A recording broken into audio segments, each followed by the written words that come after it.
The NFC went down to Tampa Bay yesterday, so a victory tonight for Detroit, and they would be one game off the pace of Minnesota. They go against the New York Giants, who, as you can see, will be receiving to our left. The Giants, 2-6-1 on the season, injury-riddled. They have had to make drastic changes in their lineup. I'm Frank Gifford. Howard Cosell is with us tonight, along with Don Meredith. And you're looking at Leon Bright, fine return man who had great years up in Canada before he joined the Giants 3 years ago. Set to kick off is Ed Murray, and in the warm-up drill, Ed Murray, the fine place kicker, who is 10 of 13 on the year, appeared to have pulled a muscle slightly, but he's out there. He will kick off. The Detroit Lions, winners of 3 of their last 4 games, and that coincided with the return of their great running back, Billy Sims, who will see a lot of action tonight. Set to go from the Silverdome. Murray hooks one to the left and is taken there by John Tuggle, the rookie from the University of California. And Tuggle still on his feet, and Tuggle all the way out to the 30-yard line. And the Giants have had their problems. Scott Bruner, who was set down 2 weeks ago, Jeff Rutledge came on, is back in the lineup. Jeff Rutledge hurt last week against Dallas. Bill Sims unavailable for this year. He has a broken thumb. So Scott Bruner, who won the job in training camp this year because he did not turn it over, had lost that job 2 weeks ago because he had turned it over a host of times. There's the rest of the offensive unit. A bit of a surprise out on the flank is Floyd Eddings, a speedster out of the University of California for the Giants, number 88. First down and 10. Eddings in motion. Play action by Bruner. The screen to the flanker, and it goes out to Ernest Gray. And Gray avoids a swarming Detroit defense for a pickup of about 6 yards. It'll be second down and 4. Defensively, the Lions are also hurt. Their fine pass rusher, William Gay, unavailable tonight with an injury. Good, solid linebacking core. Perhaps the best of it, at least in the pass department, is Jimmy Williams. A secondary that's also hurt. Over in the right corner, Bruce McNorton has replaced an injured Al Latimer. Much at stake tonight for the Detroit Lions. For the Giants, 2-6-1, respects. Second down and 4. Eddings again in motion. Rob Carpenter, of course, the single setback. He'll work to the right. And Carpenter falls forward over the 40. He'll have a first down for the Giants. Carpenter, the bread and butter man, ever since he came from Houston in the Giants playoff season of 1981. Carpenter, a solid player, not a great player. Started off big this year, fell to a 2+ yards per average per game in the recent games, but yet effective in the Giants' scheme of things. The first down just over the 40-yard line. The Giants have been moving the ball offensively, but they get in enemy territory and they can't score. And this is Butch Woolfolk. He's a favorite, of course. The former All-American from the University of Michigan, taken there by Bobby Watkins defensively, and a pickup of 5. Steadily improving player, Dandy. He's under Parcells, learning to become a complete player. In the Bo Schembechler scheme of things, you'll remember he did everything right for Bo, but didn't get the opportunity to do the greater number of things he's doing now, particularly pass receiving. He's been really very effective there. Long gainer. Got 4 last week against the Cowboys for 135 yards, Butch Woolfolk. Second down and 5. Carpenter taken from behind. Mike Dawson in pursuit there defensively. A gain of a couple. It'll be third down and a long 3. And, of course, the quarterback that we'll be watching tonight, at least initially, is Eric Hipple, who we had a chance, Don and I think Howard was covering a World Series 4 years ago, and this man came on. We didn't know who he was. We looked him up in the book, found out that he came from Utah State. He promptly threw 4 touchdown passes that night, ran for 2 more, and he is now the starting quarterback for Detroit. Third down and 3. The ball close to the 48-yard line of the Giants. Carpenter single setback for the Giants. Bruner will put it in the air. It's for Woolfolk. He's covered. And down goes Bruner. The 12th time he has been sacked this year. He had good protection. He just could not uncover a receiver. That'll bring up 4th down, and the punting unit will come out. Trying to get Woolfolk, it looked like, but you're going to see pretty good coverage on the outside. And what he really did, I think he fumbled again. Woolfolk was open, but it was a little bit late. Well, there's another defensive player there, so maybe he wasn't as open as he looked. Dave Jennings, one of the fine punters for many years in there for the Giants, and Ken Jenkins, the rookie from Bucknell, is back for Detroit. Jennings, who's been fighting a back problem, hangs it up and is taken by Jenkins at the 15. He struggles up close to the 19-yard line, taken there by Larry Flowers. So the Giants have to punt on their first possession of the game. And we'll be back at the Silver Dome with more action. Harry Hippo, the quarterback for Detroit, 4 years out of Utah State. This season, we'll take a look at the numbers, a little over 53%. He adds another dimension that Gary Danielson, a fine passing quarterback for Detroit, does not, and that is ability to move around back there. And he's a gutsy guy. He's a leader. Hippo brings the Lions up. Their first possession. First quarter, no score. The ball just inside the Lions' 20-yard line. The big rookie out of Florida. And a great one, at least potentially, is James Jones. He has changed the dimension because he is such a fine blocker. Now that Billy Sims is back from a broken hand. And there is Billy Sims, the incomparable one. James Jones, the first-round draft pick out of Florida. Dorney, one of the fine blocking tackles in pro football on the right side. They like to run behind him. And they like to put Jones through the line of scrimmage and put him into a linebacker. Jones got a couple. It'll be second down and 8. Billy Sims. Squirts to the outside, gets the block. Gets back inside and is up close to a first down. He does it so well. He's wearing a little fiberglass cast on his right hand that kept him out for 3 weeks earlier. Some folks just do it different than others, you know. And here's a good example of seeing a guy that just really had to pick his way. Still cut right in here. He says, now, straight upfield, let me get what I can get out of this. He's really, they've missed him a lot. Lawrence Taylor, a guy you're going to be hearing a lot of tonight. He was pretty well blocked. That's Ulysses Norris in there. Almost had his number ripped off. Yes, he did. First down and 10. Sims gets the first down. Motion man is Norris, the tight end. Sims again. And again, Lawrence Taylor taken out of the play nicely as Sims explodes for close to 7. Let's take a look at this defensive unit. It is back where they like to have it, except for that front line, and they are all makeshift. Hardison's moved over to the left side because of the loss of Curtis McGriff. They're down to the third nose tackle, Jerome Sally. But the big man back in there, of course, is Harry Carson, an all-pro inside right linebacker. Your secondary, and Terry Jackson out there playing on a very sore knee. And a penalty being discussed. It'll be a procedure call against Detroit. It'll back them up. Hipple is very upset with the call. Obviously, it must be something. Illegal formation, number 72 offense. He played on the end of the line of scrimmage, did not report that he was eligible. Still first down. It was a funny kind of a formation they had. They had both tackles over on the same side, and Dietrich was on the end line. Therefore, he was an eligible receiver, and you've got to tell that official that you are, and he did not. And they're doing it again right now. Both tackles on the right side. Sims, and he runs into Lawrence Taylor after he picks up about 3. It'll be second down and 12. That's an interesting confrontation, fellas, between Lawrence Taylor and Billy Sims. Billy came over to our hotel today where the Giants were staying, especially to see Lawrence and Harry Carson, too, for that matter, both old friends. And he spent the whole afternoon kidding Lawrence. We're going to block you out. There'll be no intercept as there was last year when Taylor turned the game with a 97-yard interception return for a touchdown. And he said, I'm going to be running around you all night. Second down and 12. Hippo, and down goes Hippo. He's sacked by Brad Van Pelt, the 11-year veteran who is a popular player still here in the state of Michigan, of course, out of Michigan State. Fred lives only 50 minutes drive from here, as you look at that.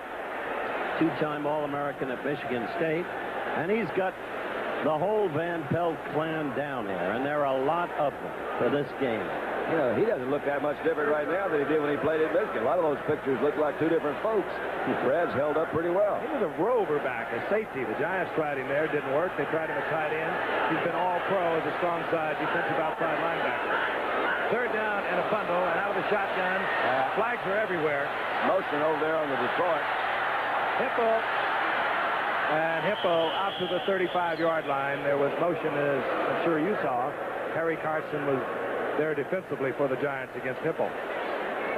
You're talking about Billy Sims telling Lawrence Taylor he's going to run at him. You know, you see that. Lawrence is so fast, Howard, and, you know, we've commented every time we've seen New York what a terrific athlete he is and all that sort of good jazz, but he's not the biggest linebacker. So one good way that a lot of offenses try to neutralize that, they go right at him. Don't let him pursue.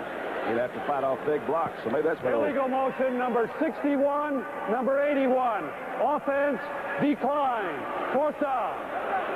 Detroit with a pair of men in motion. That's what Sims was telling. See, we're just going to come at you, fella. That's all right. So look at it. You ready? And he's ready. That, of course, on a third down. Hipple did not get the first down. The penalty declined. Mike Black, the rookie pick from Arizona State, who replaced Tom Sladany at the beginning of the season, is in there to punt. And here's a man who refuses to fair catch it 102 times, and he almost lost body and health here a year ago when Leonard Thompson really unloaded on him. And Thompson is in there, and he'll come down on the punt. Leon Bright just will not fair catch the ball. Boy, that guy could have blocked that. Black Flowers gets a bad kick. And it takes a giant bounce back to the 31-yard line, and it did look as if Flowers had an opportunity to block that. Maybe pulled up because he did not want a running into the kicker. We'll be right back. A little more than 9 minutes remaining in the first quarter from the Silverdome, Pontiac, Michigan. The Giants put the football against the Detroit Lions. No score. First down and 10. The ball just over the 30-yard line. Rob Carpenter tries left side, and he's buried over there. Good surging defense. Doug English, who's having a great year, along with Jimmy Williams. Remember that game, Giff? Zip, zip. Augie Leal missed 3 field goals for the Lions, and Ward Cove missed 1 for the Giants. I remember it well. I remember Mother woke me up and said, "You won't believe what happened today." I said, "What?" What did you say? I said, "What, Mom?" She said, "Nobody scored up there in Detroit." There was a loss of a couple. Good play by Williams and English over the right side. Second down and 12. No flags. Now there's a flag down late as Bullock, the tight end, collects the football up around the 35-yard line. That flag came late. I don't think it was because of Detroit movement. Our referee tonight is Dick Jorgensen. Yes, it was. It was. They caught him, and they caught him late. Bill Parcells, of course, in his first year with the Giants. What a way to start out. This man has had multiple problems. He sure has, Frank. Sad thing, the loss of his great friend and critical assistant coach. Number 66, defense, still second down. Ledbetter, who suffered that terrible coronary, and then Thursday night passed his father suffering or having a triple bypass, but recovering nicely, it seems. Doing well. We wish him well. He's in St. Luke's Hospital in New York. Second down and 7. The ball is close to the 35-yard line. With Woolfolk, right side. Good move, foot. Woolfolk got a block for Brad Benson, and he pops it over midfield, close to the 44-yard line. Alvin Hall defensively, but Brad Benson came from way on the left side, just ran right over the top of one defender, and Woolfolk read the block, got the extra yardage. A little counter play, and you are going to see Brad Benson, number 60, right out in front. Butch is getting smarter. He says, "I'm going to stay right behind Brad and let that guy tackle Brad." And that's what he did. Trying to get that misdirection play, counter play, whatever they call it. Start one way and come back to the other. Try to get the defense flowing and then come back against the grain. It's first down and 10. The ball at the 44-yard line of Detroit. Rob Carpenter in the middle. Runs into big Mike Dawson after a gain of 1.5 yards, perhaps. It'll be second down and 8. Again, I'll mention as we look at Mike Dawson and William Gay, who was leading the NFC in sacks through the first 9 games of the season. Unavailable tonight. Sprained ankle, but on the right side over there, number 78. If you like to watch line play, take a look at him. Doug English is having a great year. He is exceptional. Truly great play. Second down and 8. Turner. There's to Gray, and Gray right at the first down marker, and maybe just inside the first down marker, and it could bring up a third down and short. They may even have to measure it. Giants at 2-6-1 have been less than impressive, to put it mildly, as we ISO on Gray. And yet, to Parcells' credit, as the media begins to question him and crack down on him, this team has been competitive in most of its games. The real breakdown came against Kansas City when they were leading 17-10 and were crushed in the final quarter, 38-21. 38-17, correct? can see that Gray has momentum carrying him out just before he could pick up that first down. That's really important. The Giants, however, have been tremendously successful in their third and short yardage, even up to third and 5 and 6. The numbers there are pretty good for them. Beyond that, they've had a difficult time on third down. Brenner is throwing what I call a containing type passes. He's not really doing anything that's taken a lot of chances so far. We saw him open the game with a quick little flip out to the flat. But that pass right there, if they're covered, quarterback knows he's got room to throw that one out of bounds. Maybe that's part of the new philosophy that Parcells was talking about. He said, we got to get good, basic fundamentals. Let's play to make short gains. Let's see what this one's going to do. Third down and inches. Brunner does it the easy way, following Rich Humphrey. He'll have the first down near the 33-yard line. Brunner, as I mentioned, won the starting job at quarterback in preseason, and they were so close, Jeff Rutledge, Phil Simms, and Brunner, that really Bill Parcells selected Brunner because he is not the turnover type of quarterback. And he has proven that in 1981 when they led the Giants to the playoffs. Again, he was not a turnover man a year ago, but he really had his problems. He has fumbled the ball 7 times, lost it 4 times inside the opposition's 20-yard line. He has been intercepted 11 times. Well, you touched on his real problems as we look at the measurement, Frank. They occurred inside the 20. He couldn't get the ball in. And Parcells had no choice but to bench him when he did. Giants bring in a young rookie out of Texas at El Paso that they're very high on at right guard, number 73, Kevin Belcher, a 6th-round draft pick. As you saw, the first down indicated, and that's the time remaining in the first quarter, and we have no score. Brunner directing traffic as he moves Wolfo over to the left side. On first down, Brunner trying to get it deep to Gray in the end zone. And no. Intercepted, but out of bounds. McNorton came down with it, but out of bounds. Ernest Gray said, hey, that man was pushing me all over the field. And he could have been. We'll see right at the end of it. This McNorton. He's making a move into the inside. He bumped him a little bit in there. But no. He had position on the receiver.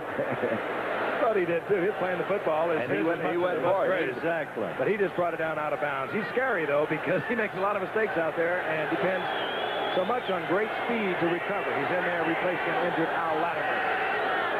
Second down and 10. Wolfo.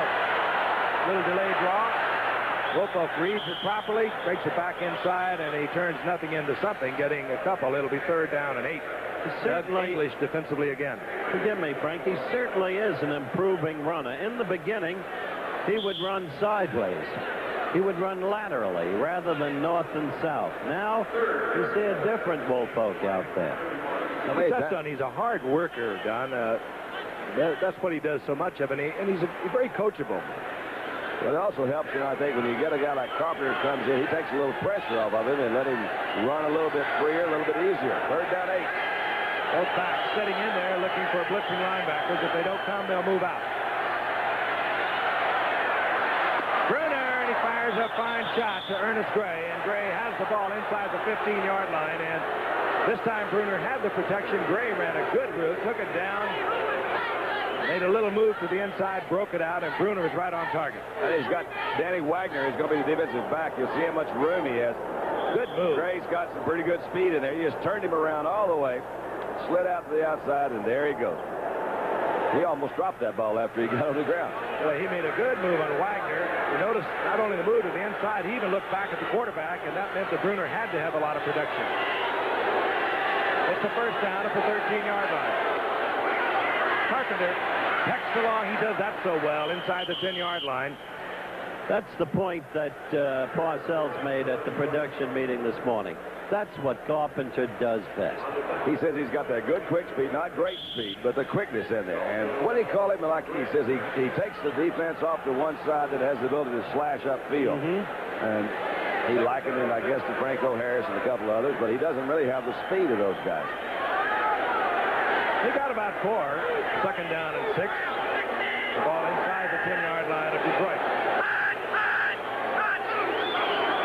Wilfolk got a good block from Carpenter, and he'll get inside the 5-yard line, short of the first down, where it'll bring up third down and perhaps 1. He did get a good block from Rob, but more than that, this Giants unsung offensive line, and probably deservedly so because of the record, is really getting off on the mark tonight, right off the ball. There's Butch Wilfolk. They have actually moved the ball well. It's when they get inside the 20, things slow down. They're averaging just under 340 yards in offensive outing.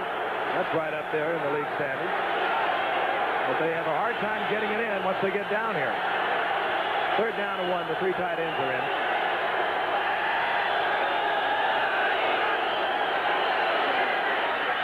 Carpenter, but you heard the whistles. Too much time, Frank? I think the 30-second clock is run down. I think so, too. And they will be assessed 5, and they have done this all season long. That's exactly the point. They get down there, and then the key mistake. So they'll be backed up 5 yards. That was yardage for a first down. Delay of game, offense, 30-second clock expired before the snap. Still third down. It also was not a very complicated play they ran. They talk about running Carpenter off tackle. That's I don't know what that is. That's just not enough confidence somehow. They're playing very tentatively. It's one of those stats that we're working on. Yeah. Time of possession on the drive. Third down and 6 in the Pittsburgher in the passing situation. And it was a shot intended for Mike Miller, the speedster, or rather, it was Mike Miller, speedster that was picked up from Green Bay a few weeks ago, and he almost held on to it. But it'll bring up fourth down, Ali Haji Sheikh. Mike Miller, as you look at Ali Haji Sheikh, Mike Miller has world-class speed, no question about it. A good pickup on the surface.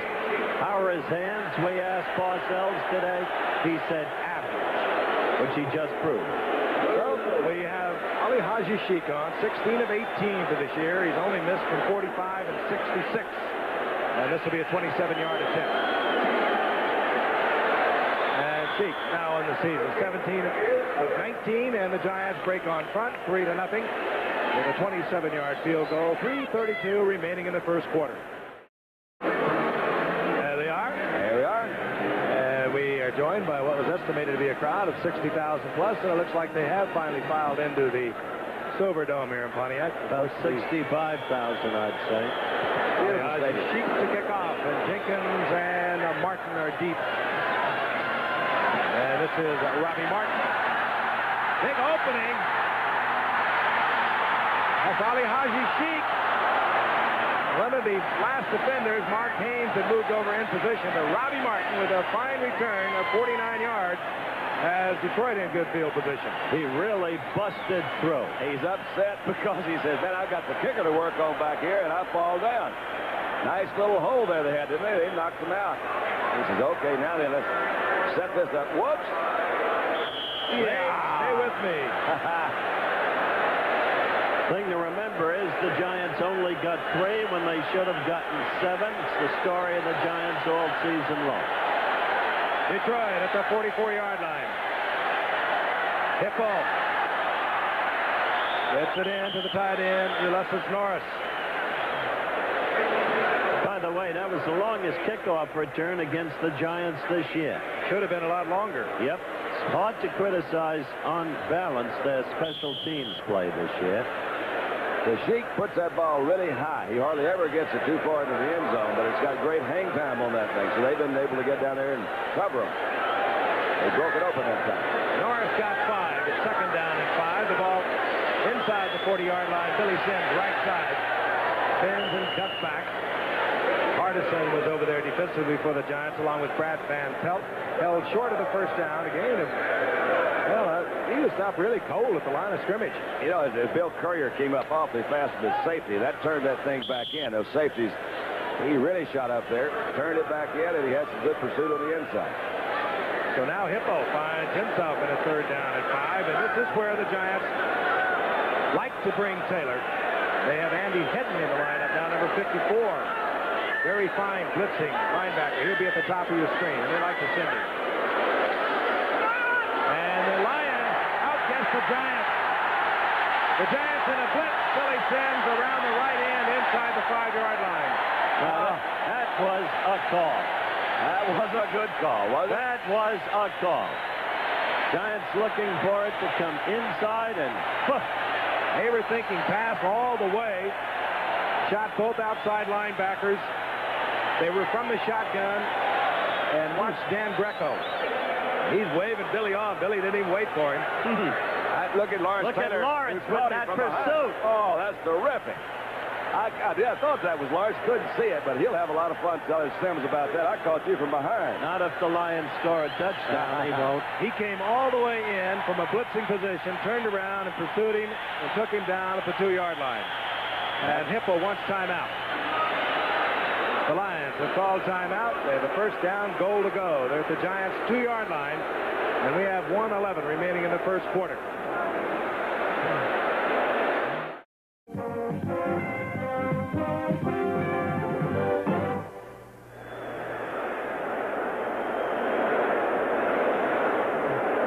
Closing second, Lawrence Taylor ran down Billy Sims. To Billy Sims' credit, he was trying to break it back inside, and Billy Sims had to come off the field, and I think that was what caused the timeout, a wasted one on the part of Detroit. And now Billy Sims, during the timeout, is treated on the sidelines. He's back in the lineup. Billy Sims needs one more touchdown to tie the Detroit all-time career touchdown mark. And they like to give it to him down here, too. Like this. He saw that line, didn't he? You see the end zone. A great back like Billy Sims will get there some way. That's the difference right there. Lions got it in. If they execute the conversion, they get 7. Billy Sims is as fast as any man in the league for 40 yards. After that, he slows perceptibly. But basically, it's a 40-yard game, and that's enough. That's a great move there because Harry Carson, strong as he is, had Sims not gone down low, Carson could have got him out of bounds. Terry Kennard came in over there, too. Kennard, we're going to hear a lot of tonight, I think. Playing very well for New York in that secondary. He is now. Murray, flag is down. All right, Billy, we know. Back home in Hood section. Remember the Monday Night Football superstars? What upper body strength. Oh. He'd lift up that weight so easily until finally just couldn't keep up with Lawrence and Gastineau. Unsportsmanlike conduct, leverage, number 10, defense. Van Pelt. The extra point is good. 15-yard penalty on the kickoff. And that should help Ed Murray, the kicker, because as we told you, he has a pulled muscle from the workout before the game. Tonight, one of the league's young superstars steals a pass in the game as Spartus, America's sports vitamin, presents NFL Classic. Lawrence Taylor, the Giants' sensational second-year linebacker, already has games he totally dominates. Last Thanksgiving against Detroit, he capped the day's performance with a brilliant interception and 97-yard touchdown run to seal an inspired victory for the young New Yorkers. He's got the Giants and their fans thinking championships again. Billy Sims gets his 38th career touchdown. He's not been around that long. He's going to have incredible marks now in only his 4th year, just rewriting the Lions record book. There is Leon Bright. He's deep. 15-yard assessment, unsportsmanlike conduct. So Ed Murray will kick from midfield.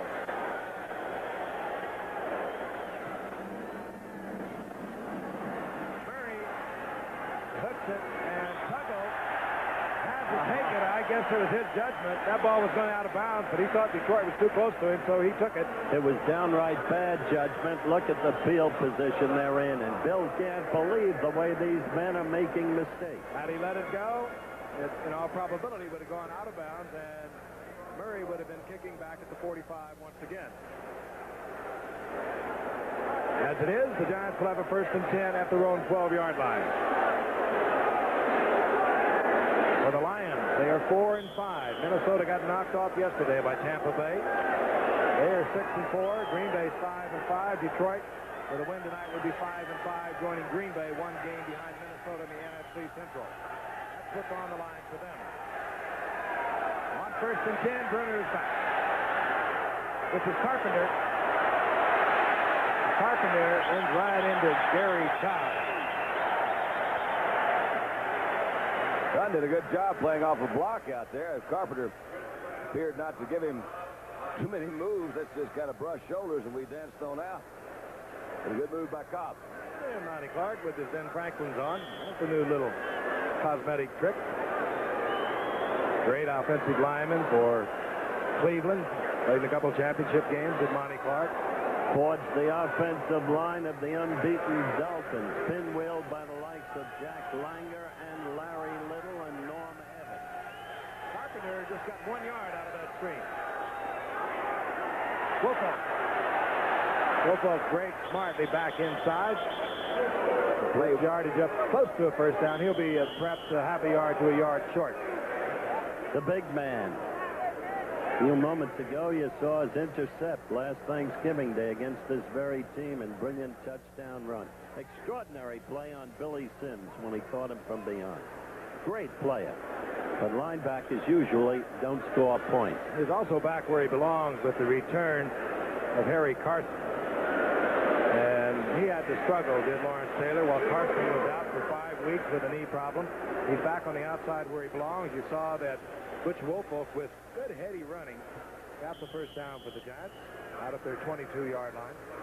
But Taylor is exceptional on the outside with that great speed and pursuit. That's the end of the first quarter, and the Lions are on top 7-3.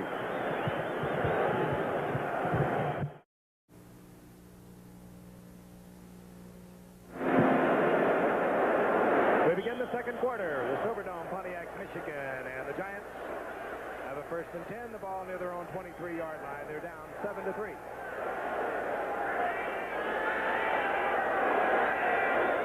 Miller, the rookie from Tennessee, the speedster. A quick toss goes out to Wolfoff, and he bowls his way over the 25-yard line to about the 26-yard line before Mike Coper, the rookie from Tennessee, made the stop. First quarter stats. Giants leading, first downs, rushing yards equal, passing yards, Giant edge. Turnovers none, Giants edge in time of possession. But that's been true much of the year for the Giants. Their pattern of play continues. They don't capitalize. Long drives, controlled short passes, an occasional run that will break for some yardage. Witness Wolfoff tonight. But then the breakdown when most it counts. The other team capitalized. The Giants with 33 turnovers on the year, coming in to the night tops in the NFL after 9 games. Wolfoff bobbles it right there. And the Lions are all over it.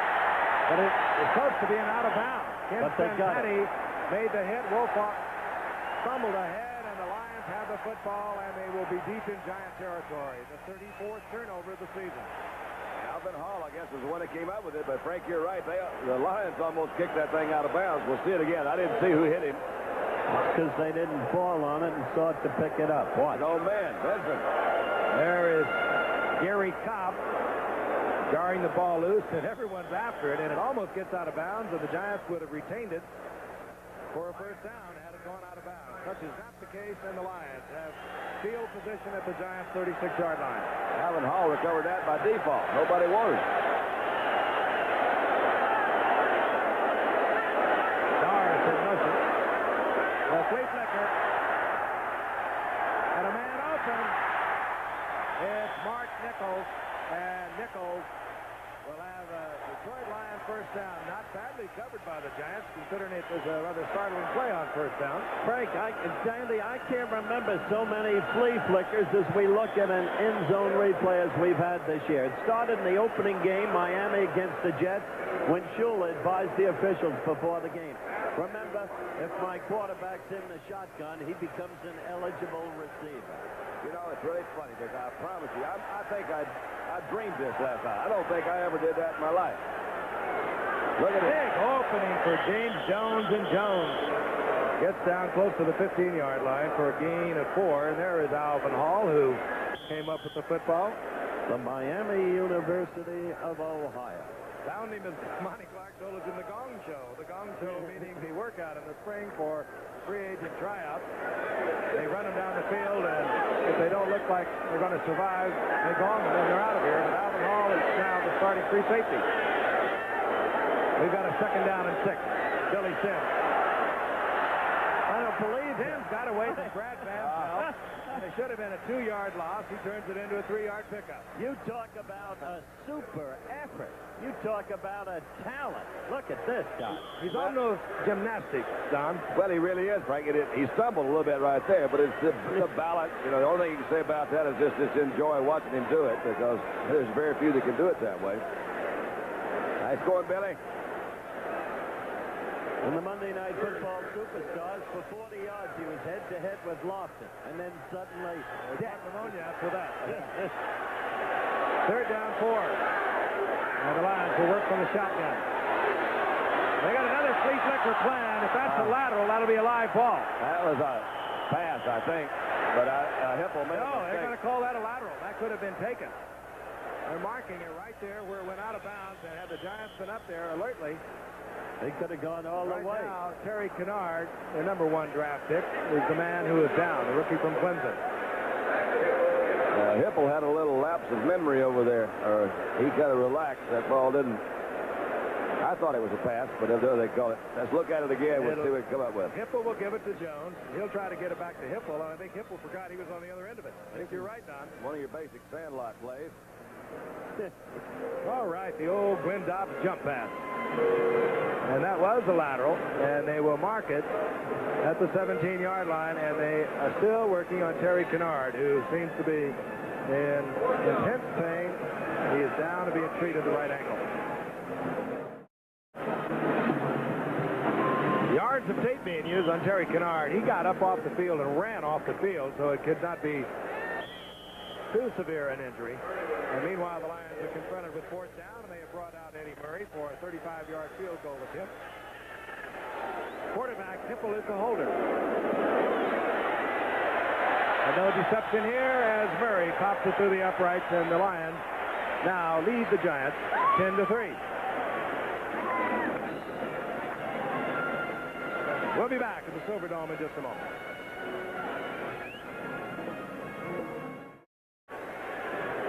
Bright settles in at the goal line, awaiting the kick of Ed Murray, whom we told you earlier keeps shaking that leg out there.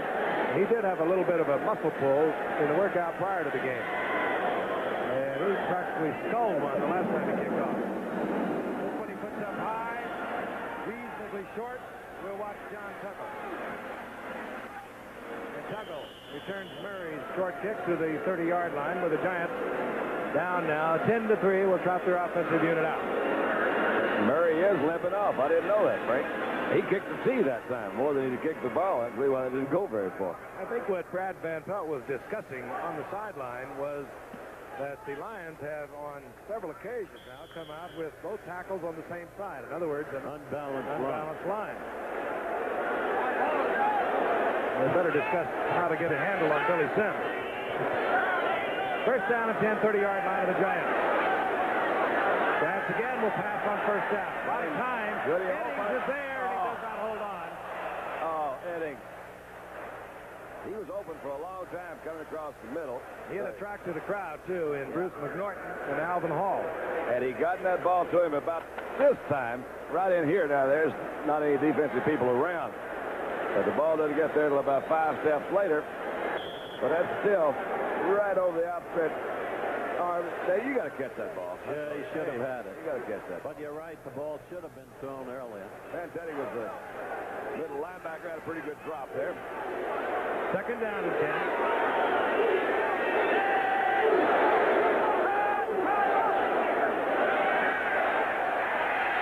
Now, Ritter steps out of bounds. He'll pick up about 3 yards on it. It'll bring up a 3rd down and 7. Curtis Green making sure that Bruner made a wise decision and got out of bounds.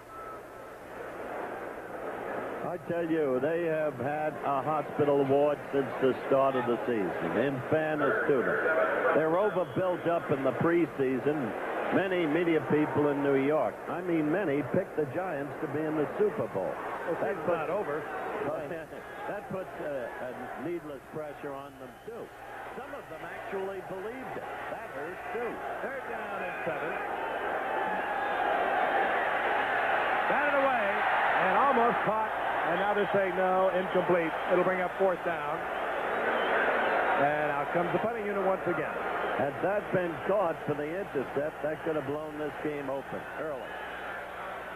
Dave Jennings averaging a little over 40 yards, but he's been kicking many of them in close. He leads the NFL in kicks out of bounds inside the 20, which usually is an indication with a short average of 40.4 that he has been kicking in close. You got to look at Ken Jenkins, the rookie from Bucknell, via the Philadelphia Eagles. Jenkins, well, he took a chance, but it didn't work too good. Hustling down there was Mike Dennis. That'll be 1st and 10 for Detroit. Coming up here on ABC this Saturday, 3 o'clock Eastern Time, 2 Central, 6 o'clock Pacific. Howard Sports Feed, Emmy Award winner, followed by a great college football slate, live at 3:30 Eastern Time. Undefeated and 4th-ranked Georgia goes against 3rd-ranked Auburn. If Georgia wins, they'll clinch the SEC title and the Sugar Bowl bid. That'll be their 4th consecutive time. Auburn, of course, has a great tailback in Bo Jackson, the top all-purpose yardage leader in that conference, and the number 2 rusher. Auburn has some football team, and that should be quite a game. Also, Nebraska, number 1 ranked Nebraska, going against Kansas. They may score 80 this week. And low getting up for Detroit is August Curley. He's a rookie linebacker out of USC. And a fine football player on the special teams here. That kick runner you mentioned, Jenkins, the rookie from Bucknell. What a story he's become here in Detroit. The Eagles let him go. The season well underway. He's already gained more yards returning kicks than the team that let him go had gained all season going into yesterday's 27-20 loss to Dallas. Kenny Jenkins, Bucknell, Lewisburg, Pennsylvania. You like those kind of guys, don't you? I do. Yeah. I get a great kick out of those small college guys. It's fun to see a guy like that can come around and doesn't have the greatest PR people around maybe to let him know what he can do and then see him make it. That's good. Not unlike Eric Hempel. As Frank said earlier, we had to look him up in the press guide a few years ago. And I'm not sure he was even in it. That's right. August Curley being assisted off. Looks like he may have a troublesome left knee. You hate to see it.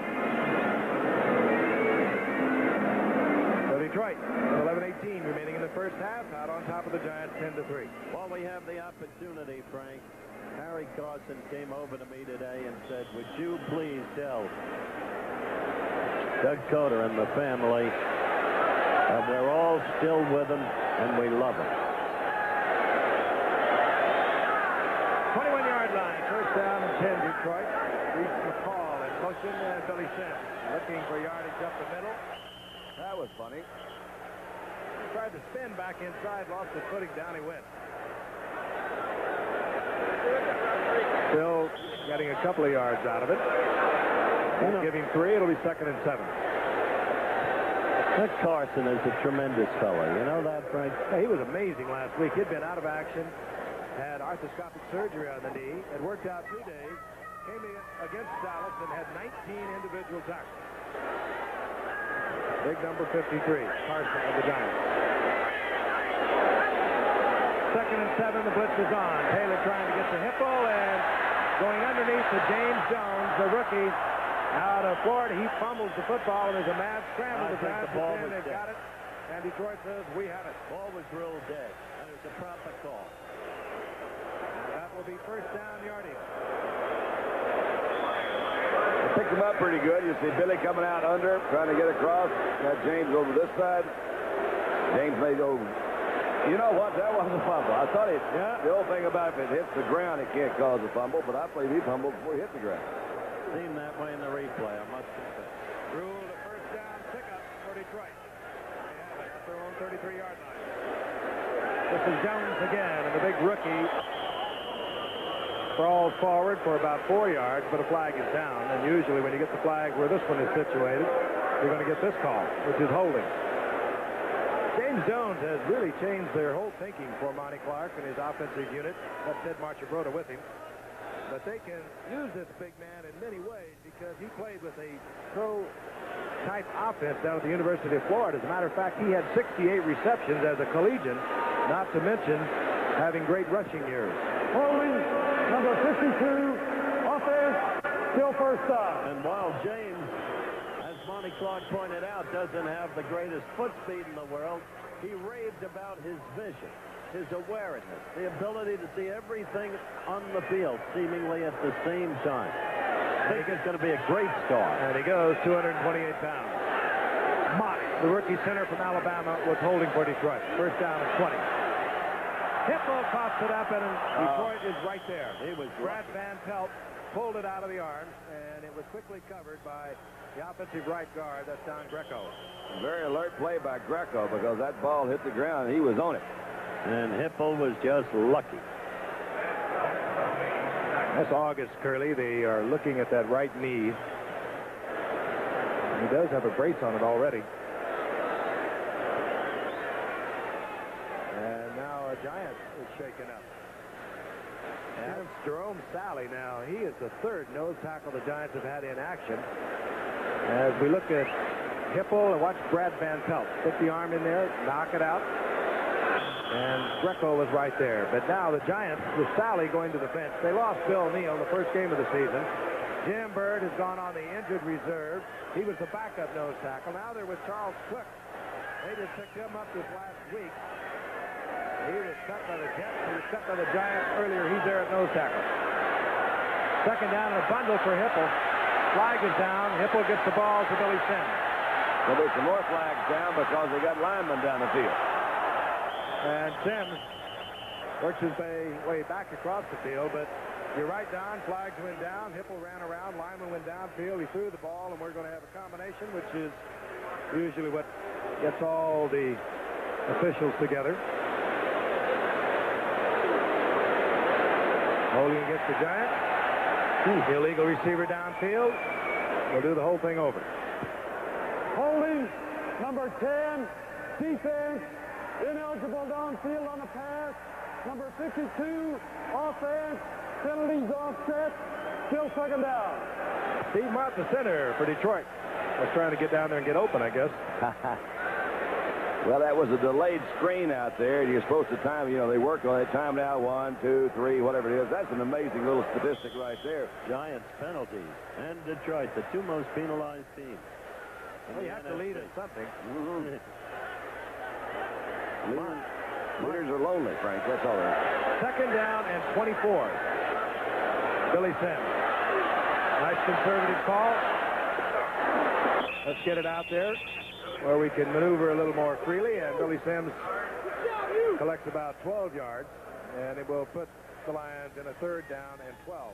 As the young man from Delaware, Scott Bruner, we've mentioned in earlier telecasts that whatever his shortcomings mechanically, he does have a sense of the game. His father, a football coach, he grew up with the game, all over it from the beginning, and he's got a presence, and he knows how to take defeat because he's had to learn that. Father John is Bart Starr's offensive backfield coach over Green Bay. Probably watching tonight as we watch Hipple getting away from what could have been an easy sack. Down he goes. He gets the ball free. And he fires it to Thompson out of the backfield, and we're going to have holding once again against Detroit. Lawrence Taylor, there's a guy that almost made the sack in there. He came in so fast he ran by him. All right, well, they mark it off. We'll pause 5 seconds and allow our stations to identify themselves. WABC TV, New York. Lawrence Taylor stayed on the carpet. Looked as though he was shaken up a little bit, and I think what it was, he was just upset that he didn't get the sack. He had a pretty good shot at him. As Don mentioned, he blew right by him.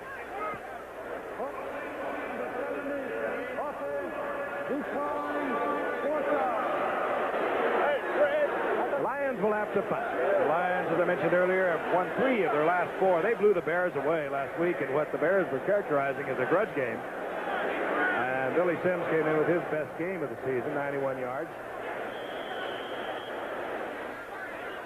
Michael Black, 7th round draft pick out of Arizona State.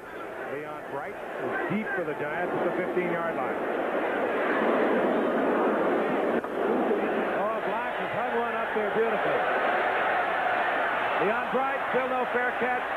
Flag is down, and Bright gets out over the 25-yard line, and we usually get the illegal block and you get this call. Might have been one of those. Yeah, Roosevelt Barnes was the guy that was down there in a hurry. Hey, that takes a lot of concentration.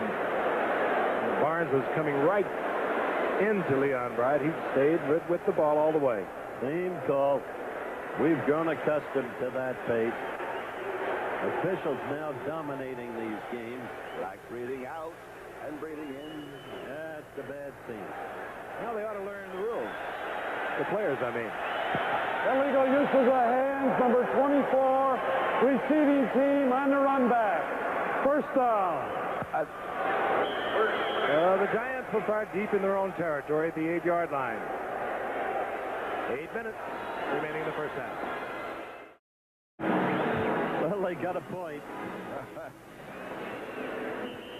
Well, I frankly didn't have anything better to do.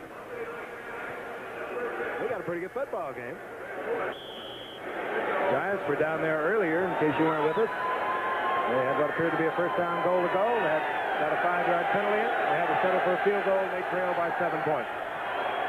On 1st and 10 at the 8-yard line, Rob Carpenter, right side, nothing doing, breaks it back to the middle, and gets a yard and a half as Jimmy Williams was there initially for Detroit. You know, Frank, I think you're right, and I think I'm right. They should learn the rules. They should play by them. But the rules are now so complicated, sometimes the officials can't keep up with these situation substitutions. One play this year, the Giants faced 12 men on defense. Everybody was double covered. The officials never saw it. Nor did the coaches. So they looked at the movies. 2nd and 8. Woolfolk. Not this time. Oh, Woolfolk is bobbling in the end zone. The best this will be with safety. It is a safety as the Giants cover in their own end zone. Oh, no.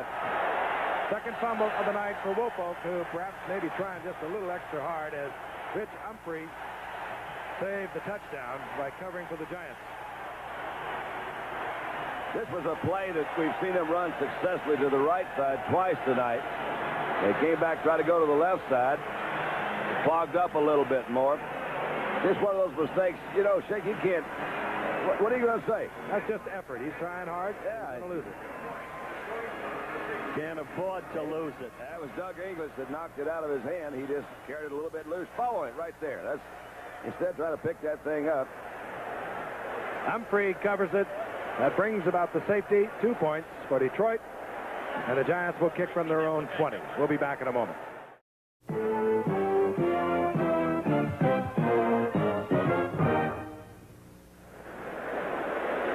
You can put the ball in play after a safety, either with a punt or a place kick, although you cannot use the tee on the place kick. So Jennings is on. He'll have to kick from his 20-yard line, and Jenkins is back for Detroit. There he is. Jennings doesn't turn it over, but he carries it inside the 30 of Detroit. Jenkins, however, brings it back close to midfield. Good little burst of speed there as Jenkins saw just a little bit of an opening, and he gets the first down for Detroit near their own 48-yard line on a 21-yard return. That's my kid from Bucknell, Don. Did you see him accelerate? He did. Oh, no. Got another guy down. Gosh, I hate to see that. Rob Rubik. Rob Rubik is down now. Earlier you saw August Curley go out. The report on him was a sprained knee, and there's a man who caused the safety and could just as well have caused the touchdown. He's having a great year, Doug English. He's Pro all Bowl pro. the last couple of years, and he had 9 sacks from that inside tackle position this year. In my book, nobody better at the position than in the league. Rubik got hit in the nose. Curley suffered a sprained knee. We've had that injury report. Rubik from Grand Valley State. You haven't yet seen a wide receiver that Detroit has named Jeff Chadwick, may be the second best rookie wide receiver in the league. First down and 10 for Detroit at their own 48, and Hippolu's back. He wants the bunt, going for Thompson. He's the speedster, and is picked off by Terry Jackson. Hippo tried to get deep to Leonard Thompson. He has terrific speed. The Cowboys worked on Jackson, who had missed several weeks with a knee last week. The Lions tried it, and Jackson gets the interception. He had it all the way. Gary Jackson, who hurt his knee in a Green Bay game that we brought you. Let's watch him. He's still bothered by it, but he actually hurt it, congratulating Mark Haynes on a goal line tackle. Good position, however. Leonard Thompson was out there. That ball just, you know, if he could throw it a little further, maybe he would have had a better shot at it, but he was a little bit underthrown from where Thompson was. It was identical to a pass to Tony Hill. Well, Tony Hill caught. Came back and caught it. Came back and caught it. This time Jackson is reading it all the way. First down and 10. Here comes the Woolfolk. They come right back with it. Flag is down. We'll get a face down. No clip. Jimmy Williams up there defensively. Jimmy's dancing a little too soon, Jimmy, because you got him by the face mask. They're going to penalize you for that. They showed a little confidence in Woolfolk. They said, hey, let's go ahead and try it again.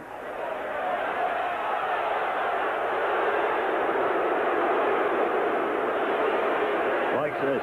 In replay, you'll see it clearly. Carpenter out on the lead one. Here he comes. Look at that. That's what he's got. Yeah, I think he got it.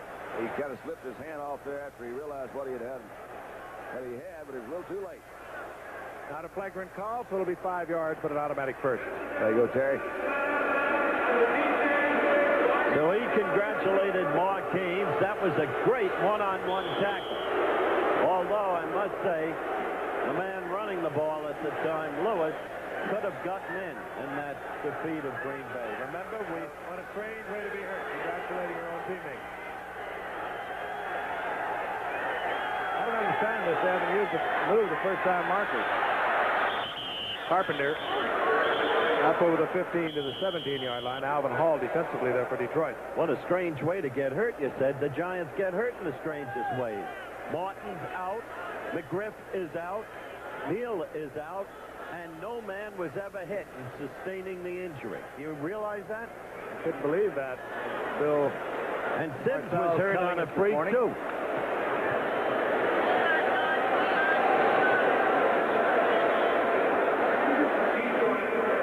Out comes the 6 for the measurement.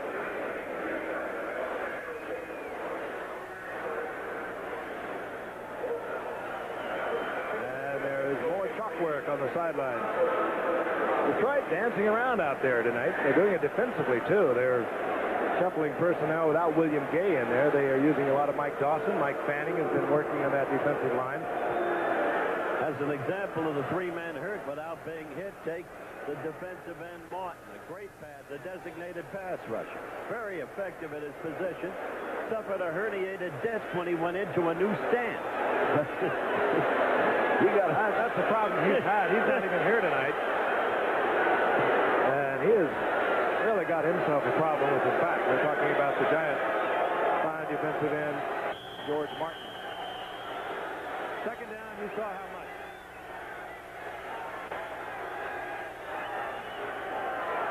Carpenter, and he moves up to the 20-yard line. He has the first down, and of course he's driven back by Jimmy Williams, but his momentum carried over the first down mark.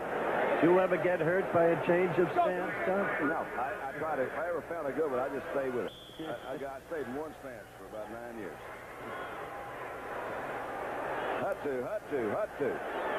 I would take a look at it from the end zone for you. Bruner has high percentage number of pass plays on first down, but this time he moves to Woolfolk. And he is banged and hit hard. Doug English was there, and Jimmy Williams was there. His head is spinning a little bit. You see, Williams is going to come in a little bit late from his linebacker position. He had an outside coverage that time by Mike Coper, and there he was. Lions defensive line just beating the Giants offensive line off the ball.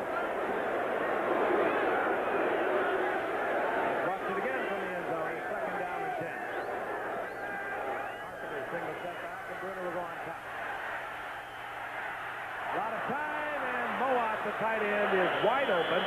He's out over the 30, close to the 33, and a Giant first down. And that was it. A lot of time. He kept thinking somebody's going to get back there to Bruner, and they just kept him out just long enough, and old Zeke was standing there by himself right in the middle. This is the way the Giants typically move the ball. The short, controlled, high percentage pass. There it looked like a sack might eventuate, but he had forever. Hey, they keep covering him with linebackers. The Cowboys tried it a week ago, and he caught a 46-yard touchdown pass against them. He's noted as a blocker, Zeke Mowat. But he's turning into a pretty good receiver.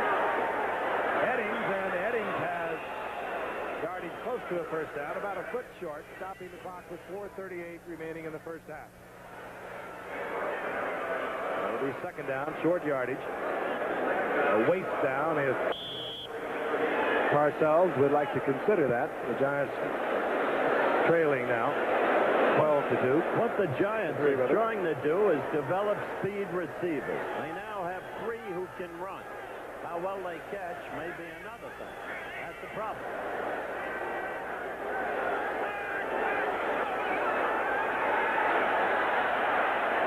Carpenter underneath. He has the first down up about the 49-yard line. Parcells made what I thought was a good comment about his speed receivers that he has out there. He says if you don't have those guys, you never can really open up those middle zones. And that's a good point. I know. Throw the intermediate pass. The intermediate pass. Right. That's right. You got to have them be fast enough to get down there. They have got world-class speed up there and out on the field. Mike Miller. And Byron Williams and Floyd Eddings. Youngsters, all of them, but they have great speed. First and 10. Gray stops the clock after a pickup of about 7 inside the 45-yard line. Jimmy Williams out there defensively.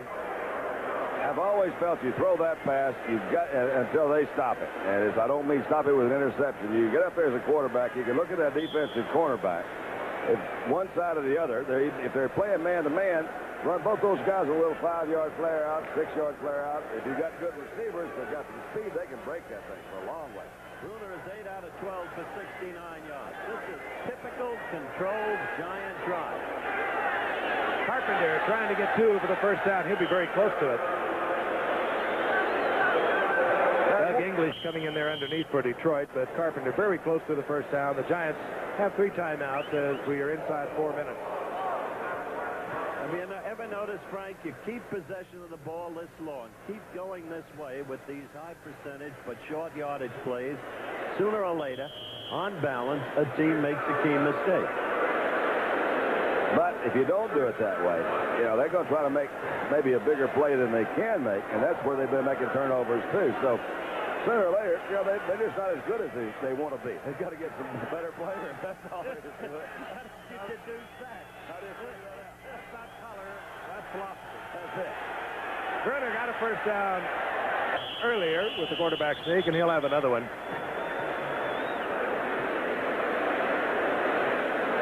Well, next week, we've got Eric Dickerson. And what a player that is. And we've got William Andrews. We should have a shootout next week. I look forward to it. Yeah, and the good news is both of them are going to bring the rest of their teams to play, too. That's really good. I'm not so sure that's good. Oh, yeah. Yeah, we're going to be down in Atlanta. That's going to be good. Atlanta lost one last week to New Orleans. Well, we'll see. White Shoes, I'll tell you, he put on a show at Shea Stadium, one of the best I've ever seen. First and 10 Giants inside the 42-yard line of Detroit. Bruner looking for Eddings. And Eddings takes it down out of bounds. It'll be an incompletion, stopping the clock at 2:59 remaining in the half. You know what we got next week, too? I think listen to me, 2 of the prettiest passers in the National Football League. They throw, and I don't mean they're both pretty looking, but they really throw good balls. You know what I'm talking about? You're talking about Steve Bartkowski and Vince Ferragamo. I just checked and see if you knew who was going to play. They really do put a pretty spiral on it, and they do. like to go deep with it. Yeah, they're pretty guys, too. They're pretty guys. Well, you see the play Preston Bernard makes in the halftime highlight. Okay. Second down and 10. Woolfolk in motion. Blitz is on. And Bruner chased out of the pocket, and Mike Soper, a rookie from Tennessee, gets his second sack of his young NFL career. At 65th back, 4 receivers. And there wasn't anybody open down there. For the Giants, that's too bad because they don't have to get it much further down the field. At least Ali Haji Sheik could come on for an attempt. They tried it from 66 yards out. They're hardly close to St. Louis. That's true. I couldn't believe it. 66 yards field goal attempt. Well, he was only 38 short. Frank wants him tested. From the shotgun on 3rd down and 13.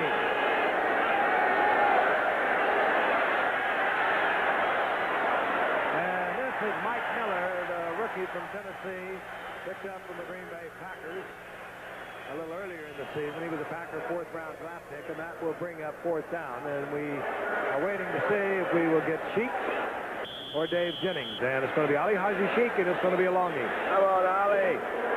He can do this. Well, he'll be looking over a 57-yard effort as we have arrived at the 2-minute warning. So young Ali Haji Sheik, a Michigan rookie, will have time to think it. Ali Haji Sheik is on for the Giants. He set a Giant record earlier in the season in a game we brought to you from Giant Stadium at 56 yards. The Giants are confident enough to let him try it from 66 yards in St. Louis. He is 17 of 19 on the year. He missed the first field goal attempt of his career, the Ram game, and he missed a 66-yarder. But of those 17 he's made, Howard, only one of them has been over 40 yards, and that was a 56-yard effort. But that proves to us that he can do this. He's got the foot. He's got the distance, and he gets it up quickly.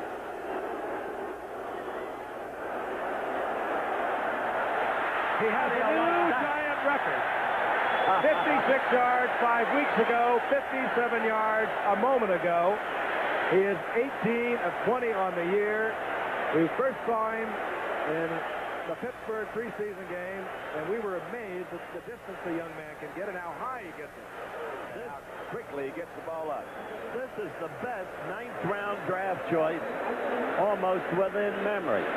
They are officially saying 56 yards because he was inside the 57-yard line, so it will go in the books as a 56-yarder. So he has tied his own Giant record. Remarkable young man. He does it so easily. He doesn't even work hard on it, he says. We'll be back after this from the National. The preceding announcement brought to you by the National Football League and, of course, the Detroit Lions. Great tackle, Doug English. Cheek to kick off. Alvin Hall is deep. This will be Ken Jenkins.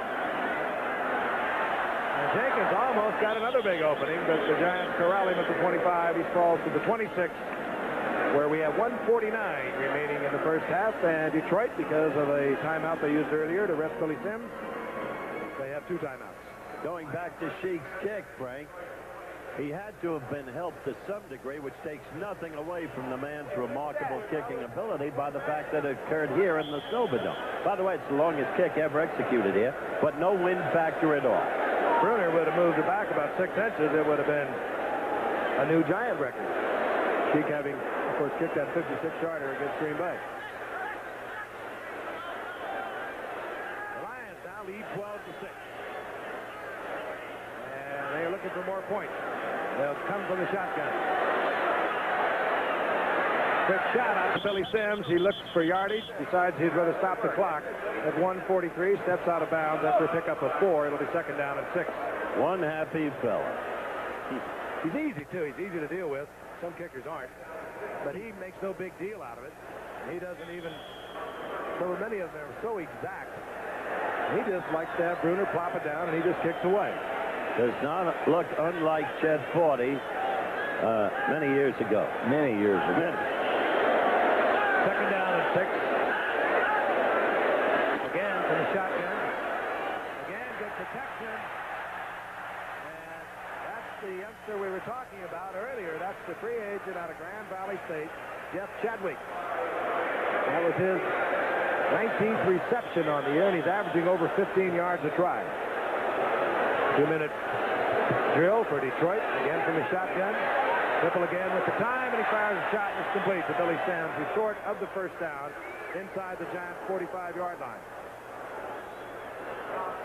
Detroit, again, with only 2 timeouts. They want to save them.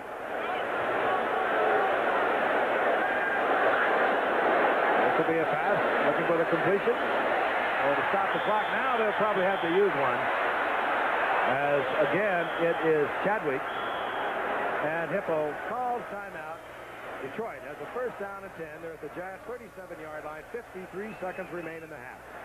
The Pittsburgh Steelers are red hot. They've got the longest winning streak in the NFL, 6 straight. Chuck Noll, a miracle man. Yesterday, the score 0-0, the game's first series. Cliff Stout passing to the brilliant one from Baylor, Walter Abercrombie. He moves 51 yards downfield. And that set off a Cliff Stout handoff, which you're about to see, to the same Mr. Abercrombie as he barrels in for the score. Good offensive line blocking there. 7-0 Steelers became 10-0. And then Ed Luther with that. And the ball picked up by Mel Blunt. Touchdown. Steelers won 26-3 over Georgia. Yeah, their defense is outscoring their offense, isn't it? Well, they did. Oh, remember Cincinnati, those guys. I remember when they said the Steelers were a team in transition. I think Chuck Noll started that 2 years ago. That's our story here with 53 seconds remaining here in the first half. Detroit looking for that win that would keep them within 1 game of Minnesota, the NFC Central Division, tied with Green Bay. The Giants at 2-6-1, looking for respectability. On first down, Hipple again for the shotgun. And it's going to be picked off. The receiver slips, and Jerry Jackson has his second interception of the night. It was Leonard Thompson, the intended receiver. He slipped, and Hipple had it behind him. An interception, and the Giants have lost the shot at additional points. Well, you take a look. He did slip, but the ball looked to me to be thrown quite a bit behind him anyway. Maybe he slipped trying to go back for it. He may have, because Jackson was right there. I think it surprised him, too. The Giants have 44 seconds. They have their 3 timeouts. And this will be a coaching decision on the part of the Giants. Ron Earhart and, of course, Bill Parcells. Do we want to try to get some points? 44 seconds is a lot of time, and they are going to have good field position from the 35-yard line. Wofolk have another Giant first down, which might become academic, but he gets out to the 45-yard line. Seconds ticking away. Now Brunner will call timeout with 35 seconds remaining, and the Giants have 2 timeouts. Another miracle coach has to be Chuck Knox. Dan Reeves, too, for that matter, in the Kingdome yesterday. Score 6-3 Seattle. Dave Krieg. Watch this throw into the end zone, and it's Steve Largent, touchdown. That made it 13-3 Seattle. In the very next series, Luke Prestridge, unable to punt, tried to run. Forced down short of the first down. And that set up Mr. Krieg again, number 17. Play action fake there, and the deep throw. Number 85, Paul Jones. And Seattle won it 27-19. And Seattle is for real. I tell you, that Chuck Knox is something. He has a way of just winning, doesn't he? He sure does. Bruner's almost in Sheik's range. Another quick short control pass, and the Sheik can kick another. Brunner back onto the field.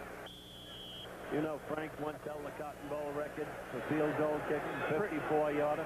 You heard me tell down now. I must admit it was preseason. Didn't matter. You did it. I want to check that out. Well, you were in grade school. First and 10. Brunner. Carpenter. And Carpenter to the 35-yard line, and they are indeed now in field goal position. Roosevelt Barnes missed the tackle back at midfield. Right now it's a chippy. Nothing to it. Well, let's look at another Jets disaster at Shea Stadium yesterday. In the third quarter, Baltimore was leading 3-0 when suddenly the Jets struck. Richard Todd back to pass. Deep down the right side. Lamb Jones, world-class speed, takes it in stride. Touchdown, 7-3 the Jets. But in the fourth quarter, Baltimore had recaptured the lead on Jet mistakes. It was 10-7. Mike Pagel under pressure. Watch this.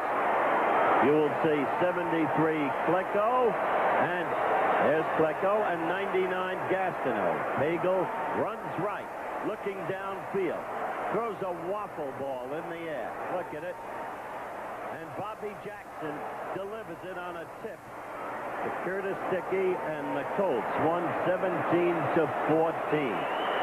I saw a lot of that game, and I'll tell you something. Frank Kush has got this young team really playing football. They hit Jets out there when they, well, you better not have been standing around yesterday because they were going to hit you.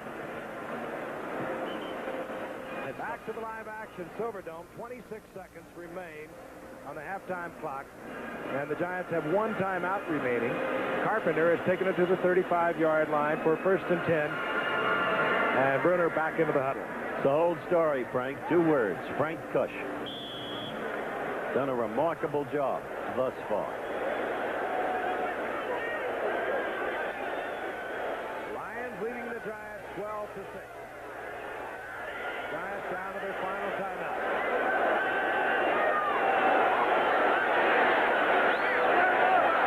Fired complete, and Mike Miller has the ball at the 27-yard line, stopping the clock with 21 seconds. Good call. They've got time to go for the TD, but they can't face a turnover the way Detroit did. They have plenty of time, even to get the completion with a hurry-up offense to stop it with an incompletion. Quick look at Ali Haji Sheikh, who was hit from 27 tonight. And, of course, 56-yard line. We will watch it from the end zone. There's no middle linebacker as such. There's 2 linebackers. You see him drop. There's a quick one. He is going for the touchdown, and he's going to intercept. And that's picked off. I can't believe that. Bobby Watkins, a veteran cornerback. Watkins comes down with it, and the Giants lose the opportunity for 3. I don't believe it, Bill. I guess you don't either. I'm sure that Scott Bruner was told if you go with that play, it's got to be perfect or overthrow it. He's yelling at him right now. Look at him. There's a hitch, he said. Where's the hitch? No one knows that better than Scott Bruner. Well, we got a good look at that from the quarterback standpoint, and there was no pressure on him. So he had his mind made up to try to go that one shot deep for the touchdown. And if you're going to miss them, as they say, miss them high and outside. That's right. Well, Bobby Watkins has found a home at that left cornerback. Came up as a rookie 3 years ago, and he has been a starter since he got here. Look at it again. He played it well. That one, you'd have to say, Bruner should have thrown out of the end zone. 1st down and 10. Lions at their own 20-yard line. They'll run out the halftime clock. So Bobby Watkins turns back a Giant scoring threat. Bill Parcells visibly upset. They'll take his troops to the locker room. They'll regroup. Monty Clark will do likewise. We are 12-6 at halftime, and we'll be ready for our halftime highlights after this message and then a word from our local stations. The score here in Pontiac, Michigan is 12-6 Detroit. Neither team playing well. Tonight's halftime highlights are being brought to you by Computerland, where you can make friends with the future. Computerland, a very special world.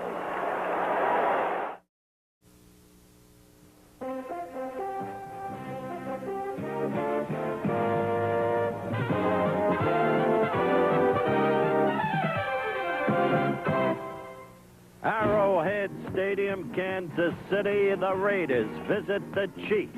First quarter action. Zip, zip. Mark Wilson, number 6. Back to pass. Looking for his man coming out in the backfield, number 27, Frank Hawkins, hitting him for the game's opening score, 7-0 Raiders. By the 3rd quarter, Kansas City had come back, leading 13-7. Familiar figure, yes, Jim Plunkett, in for the injured Mark Wilson. And the long pass, his specialty, to Calvin Muhammad. Good for a lot of yardage, 45 to be exact. That set up the touchdown, put the Raiders at 14-13. But Bill Kenny in the 4th quarter passes to 35, Ken Thomas, and Kansas City led 20-14.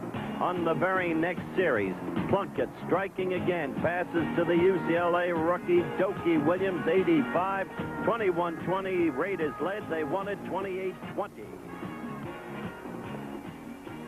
Sullivan Stadium, Foxborough, Massachusetts. The Bills visiting the surprising Pats. And the score, 0-0 at this point in the contest. Joe Ferguson back to pass. He can be great, and he can have a lot of trouble, too, as he did right here. The pass picked off by Rick Sanford, number 25. Who now races it back, a total of 16 yards on the interception before being downed right there. Number 14, quarterback Steve Grogan, the angular one, is doing a pretty good job this year for the Pats. Right there, he throws deep downfield to the fleet-footed wide receiver from Tennessee, Stanley Morgan, who had 4 receptions on the day for a total of 67 yards. And that led to the score, 7-0. Now Grogan striking again. He will go long to the back. Clarence Weathers, who is an excellent football player and proving it more and more every week. In for the touchdown. Look at him. 2 receptions, 98 yards. 14-0 Pats. In the third quarter, still 14-0. And Steve Grogan again teams up with Clarence Weathers. This time, it's 58 yards and a touchdown. And so, the Pats went on to win it 21-7 as owner Billy Sullivan congratulated his team.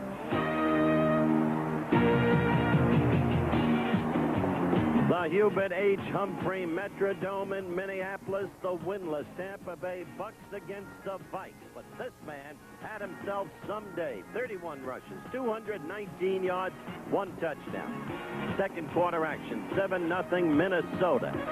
And you've seen this so many times before. Minnesota blocks the punt. The ball goes back through the end zone, safety, and it's 9-0 Minnesota. But in the next series, Steve Dills back to pass for the purple, and the ball is knocked out of his hand by Selman, picked up by Dave Logan. He goes all the way. Nobody near him. Touchdown. That made it 9-7 Vikes at halftime.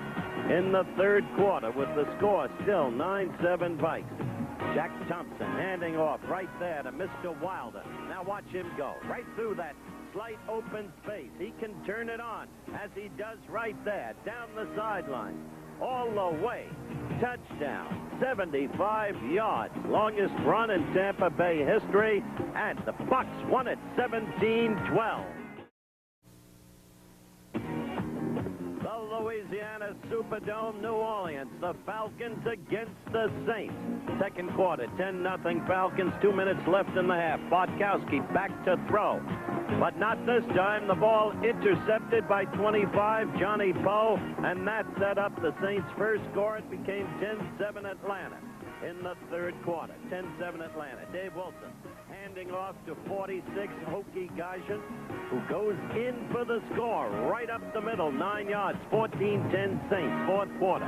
Dave Wilson pitching, as you saw, to George Rogers, the great man, number 38. Look at him go.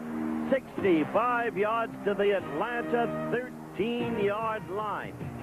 Rogers remains a dynamite talent.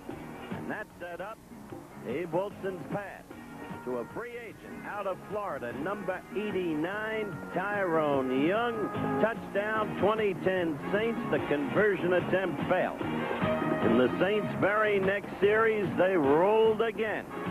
And Dave Wilson, the young man at quarterback, in place of the injured Stabler, hands off to Hokie Gajan once more. And again, he spins right up the middle. Touchdown. The Saints went on to win it 27-10. They're tied for first NFC West. Anaheim Stadium, Anaheim, California. The Bears against the Rams. We pick up with second quarter action. Zip, zip. 1:30 remaining in the half. And there, the pitch from Ferragamo to the brilliant rookie Eric Dickerson barrels in for the score, 7-0 Rams. 14 seconds left in the half. Bears next possession. McMahon back to throw. Jim McMahon from Brigham Young. Highly touted as a rookie, had some troubles, continues to have them right there. Jim Collins picks it off, and so back to the Bears' 21-yard line. That set up more action by Ferragamo, and watch this closely. Back to pass. Ferragamo throwing in the direction of 88 Preston Denard. Preston leaps over the defender. His own personal tip drill. Picks it off. Touchdown. That made it 14-0 Rams at the half. Bears tried everything to come back. McMahon out of the shotgun. Hands off to Payton. And then watch McMahon out of the shotgun. Remember, he's an eligible receiver. Payton throws well. Throws to him. Touchdown. But too little, too late. The Rams went on to a 21-14 victory. And don't forget, next Monday night, the Rams visit the Falcons in Atlanta. Be with us. That should be a good one.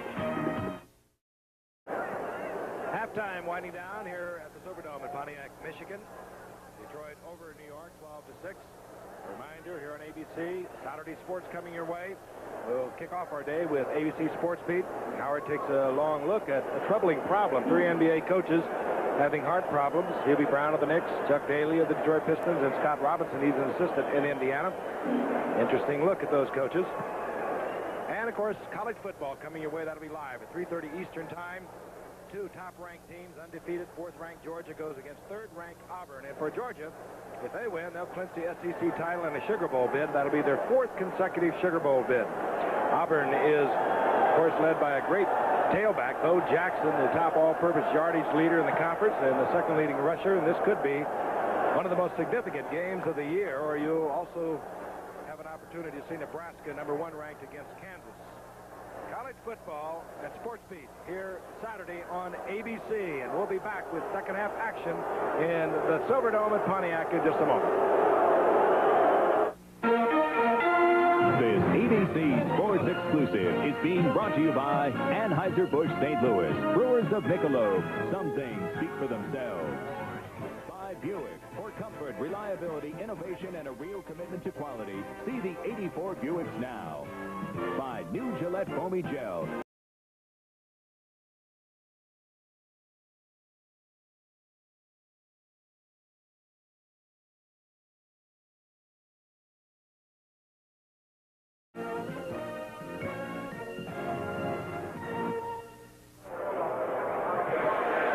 Eric Hippo in the first half, 8 of 10, 77 yards, a couple of interceptions.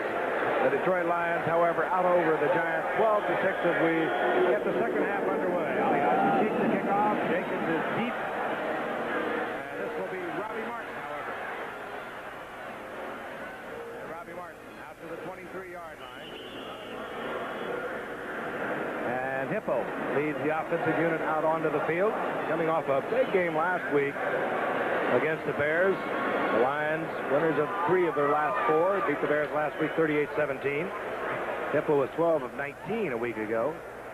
Over 200 yards. Got himself a touchdown and no interceptions. And, of course, Detroit, with a victory tonight, will stay within 1 game of Minnesota in the NFC Central Division, tied with Green Bay at 5-5. Billy Sims. And Billy Sims over the 25 to the 26.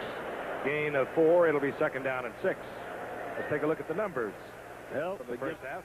Beginning with the first quarter, Giff, you saw the Giants with an edge, especially in time of possession. We move to the end of the first half. Giants have the edge, not the score, and that's the key. 2 Woolfolk fumbles contributed to Detroit field goal, and then a Detroit safety.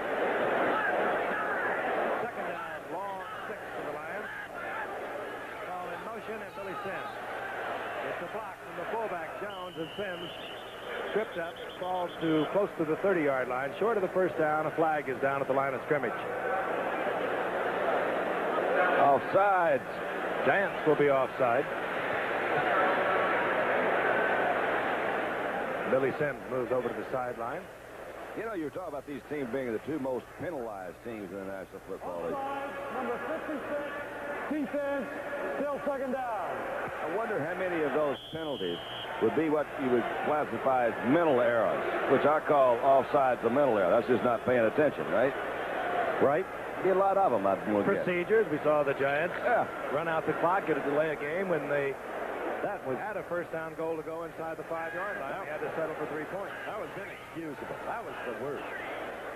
Second down and 2. Dexter Bussey is in there for Billy Sims. And Bussey, who filled in for Sims when he spent 3 weeks on the sideline with a broken hand, is the all-time leading rusher for the Detroit Lions. He's up there for a first down.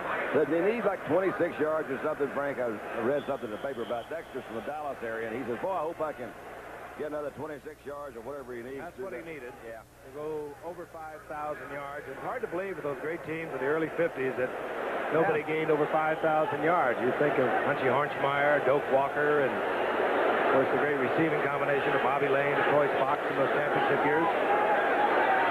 Billy Sims, left side. Nick Pietrasani was kind of my vintage. That's right. He was a good runner up in here. Different game then, though. Jimmy Brown changed everything. All by his lonesome. Oh, Walter kind of slid in there yesterday, didn't he? Walter Payton. Got over 11,000 yesterday. Yeah, I love to watch Walter play. And Franco goes on and on. Yeah, he's a good guy, too. Gain of about 3 after second down and 7. Hipple with a rolling pocket. Gets it to the rookie from Florida, Jones, who loses his helmet and comes up about a yard short, and they're going to drop the flag. Taylor and Brian Kelly were both in there defensively for the Giants, and the flag is down. It should work against the Giants. Hipple with a rolling pocket, Frank said. Hank Stram is working the game on radio. He remembers by his precepts that he invented it in 1970. He finds them just catching up to him now. I love Hank. That's Tom Owen, who was signed by the Giants this past week. Here's the call. Call working against Brian Kelly. But Tom Owen was signed when Jeff Rutledge dislocated his kneecap against the Cowboys a week ago. And, of course, I mentioned earlier, Phil Simms unavailable for the rest of the season. Compound fracture of the thumb and the passing hand. Owen's been around with the 49ers, New England, and Washington for 9 years. And the Giants needed a backup, so they got it. First down and 10. There was movement, and yet no flags. Billy Sims over the left side and just bolts his way into Giant territory. Gain of 5 to the Giants' 48. I guess the Giant, who showed the movement, got back in time, but it did look like an offside. Here's the ISO on Sims, Don. It appears to me that Brian Kelly is going to make a tackle in here that he'd not been there. Get Billy out that open. Billy could have picked up quite a bit of yardage out there. Got him by the foot. Second down and 5. Jones and Sims, or rather Jones and Bussey now the setback for Detroit. Jones trying to get the quick opener for the first down. Is held to a yard pickup. It'll be third down and 3. The Lions won their first game of the season against Tampa Bay. Then they dropped 4 in a row. Now they've come back to win 3 of their last 4.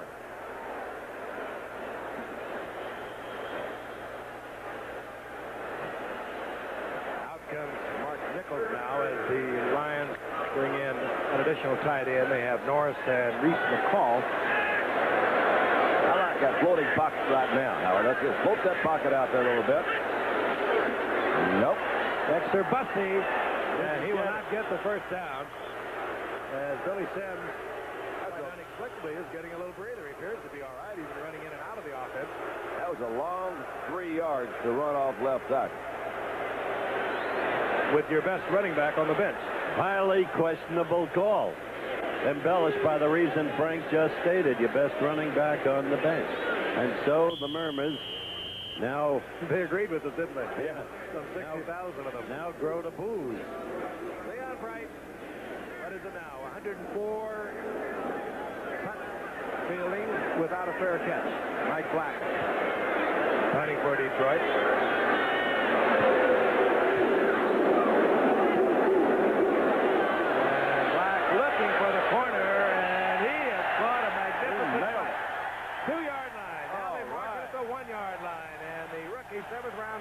From Arizona State, who they kept this year because once again Tom Squidany was involved in a contract dispute, has put it out at the 1-yard line of the Giants. 44 yards. We'll be right back. The happy young man who kicked another 56-yarder tonight, his second of this season. The first player in the history of the National Football League to have had 2 kicks in the same season of more than 50 yards. Only 10 players in the history of the league have done it, and only one other did it twice. Nick Lowry of the Chiefs. Pick up, Frank. First down for the Giants. They're at their 1-yard line. Ernest Gray. It was incomplete. Working in front of Bruce McNorton, who is filling in for an injured Al Latimer at right corner for Detroit. We are not seeing either impeccable or exciting football, to put it mildly. Just to finish, Lowry kicked one in 80, Frank, and the other one this year. One of 57 yards, one of 58 yards. Second down. Giants inside their 2-yard line. Carpenter this time up the middle. Now close to the 5-yard line, where it will be third down and 8. The stats you gave earlier, they don't do too well at 3rd and 8. 3rd and 6 on the end, they do pretty well in these situations, but something like 17, 18%, even that much. How much? Far below the league average. Speaking of embellishing those numbers, Howard, it really has been amazing the accuracy that field goal kickers have had this year. They're kicking at 72%, the best season ever in the NFL was 81, and they were just under 66%. I know why. I'll tell you in a minute. 3rd and long for Bruner. Had a man there. It was Eddings. The flag goes down. I think is going to be defensive interference against Bobby Watkins working against Ernest Gray. You could see it. He didn't chucked him wrongly after the 5-yard zone and then held him. So that'll get the Giants out from the shadow of their goal post and give them a first down. You'll see Bobby Watkins, 27, getting in the shot. There he is. No question. Actually, that ball was intended for Eddie. Where's the other Giant receiver? He got in a bit of a traffic jam. So the Giants get a huge break. They would have had to kick, and that was Eddings working against the strong safety William Graham. So the Giants have a first and 10 at their own 10-yard line. Carpenter breaking it back against the drain. Close to the 18-yard line, a gain of 8. William Graham on the stop. We're going to pause 5 seconds and allow our stations to identify themselves. Eyewitness News follows the game on WABC TV New Those York. are the folks that are bringing you the football game tonight. The Silverdome in Pontiac, Michigan, where Detroit leads the Giants 12-6. A very important game for Detroit as they try to stay close to Minnesota in the NFC Central. Single setback for the Giants is Rob Carpenter. Carpenter has the first down out close to the 25-yard line. Doug English slides over there from defensive right tackle and makes the stop. Meanwhile, this injury-riddled Giant team, while it doesn't play well, while it fails to execute when it counts the most, is very much in this game. And if you're in the hunt for a playoff berth, which Detroit is, I still can't believe that call off left tackle on 3rd and a long 3, Andy. You got to play aggressively if you're after a playoff berth. You would think so, but nobody wants to know why they're kicking a high percentage of field goals. I told you, I'd tell you in a minute. Why? Well, I'll tell you in a minute. First and 10. Wolfolk goes down. Jimmy Williams, who is playing quite a game. The Lions' first-round pick of a year ago out of Nebraska, comes all the way from the right side and runs Wolfolk down, who, however, had to look and hunt for a hole as there was deep penetration by the left side of the line. Okay, you want to know? You got it. All right, 2 reasons. 1, artificial surface. The ball in those old days would get down those mud holes and stuff like that. It's hard to kick. And number 2, you got better kickers. It's a night of philosophy. That's deep philosophy tonight. We'll watch it from the end zone. It's 2nd down and 11. Look out. Runner tries to get it to Wolfolk, and that could have been picked off, and flags are everywhere. It looked like a little bit of a late hit. Jimmy Williams working against Wolfolk. Bruner paid for it, too. He had to hold it for a long time. And they're rapidly moving this ball downfield. Be a penalty. Go with your long suit. He goes to see old Scott move out a little bit to the outside. He gets hit just about the time he lets that thing go. I don't know. I don't know what all that is. It results in a Giant first down at the 35-yard line. Just about midway through the third quarter. Detroit leading 12-6. Ritter looking for Gray. Gray has it, steps out of bounds near the 41-yard line. Gain of 6. Working again as the Giants have been. Don said, why don't they just stay with it? Because over on the right corner for Detroit, they have a youngster in there, Bruce McNorton, filling in for an injured Al Latimer, and he is laying way off the Giant receivers. If they can find the formation to get individual coverage, they can work there all night.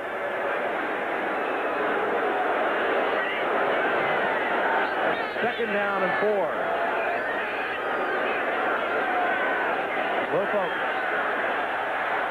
Wilfolk down the sideline, first down to the 47-yard line of Detroit. And Wilfolk got a good block from Billy Ard, the left guard who had pulled on that play. He broke smartly behind it, and he gets the first down. And Wilfolk stayed over on the sideline. Frank looked like he may have pulled a little hamstring or got a cramp or something there. Could have had a cramp. Yeah. As they go to work on it right away. I'm impressed. He's running the ball quite well, as a matter of fact. He does have a little of that nifty speed they have back in there. Gets better every time you watch him. He really does. Except for the fumble. Joe Morris is in. Second-year record-breaking running back from Syracuse. Gruner.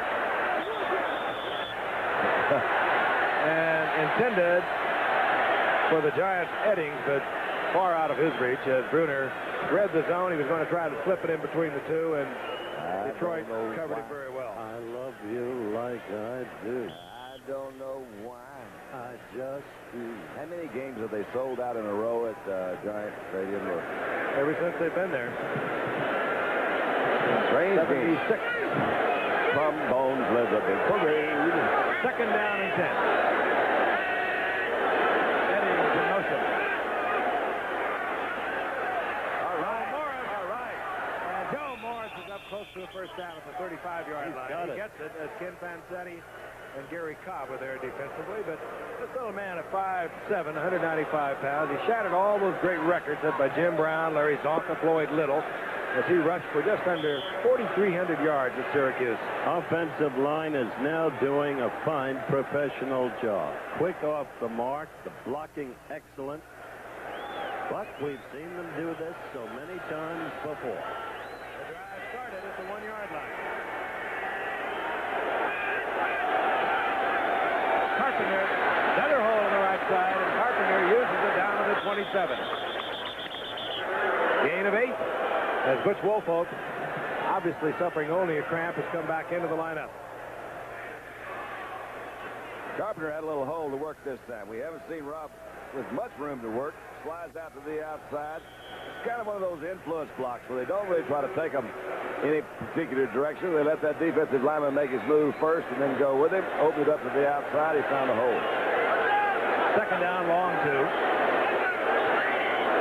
Wilfolk again back in the lineup. It is now reported that it was a cramp. Another good hole. Good move there.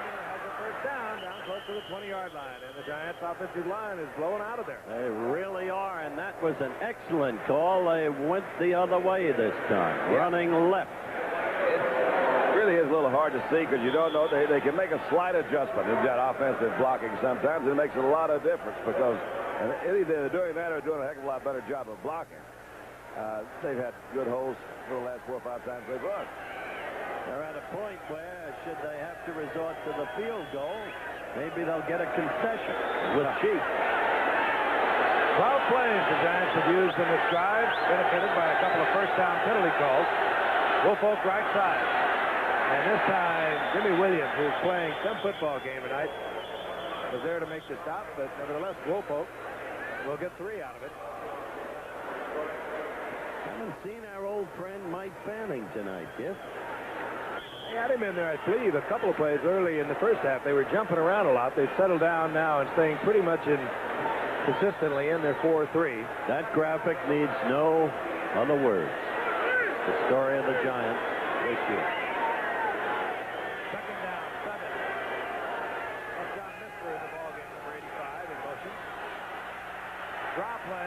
Carpenter. And the Lions defense stiffening as Carpenter is held to about a yard. It'll put Bruner in the passing situation at 3rd down and 6. Will Parcells, former head coach of the Air Force Academy. He was drafted by the Detroit Lions a few years ago. 7th round linebacker. A lot of years ago. 7th round pick out of Wichita State. What was it you said last week, Dandy? Got off a good line. Picture of a man with a migraine. That's one developing. 3rd and 7.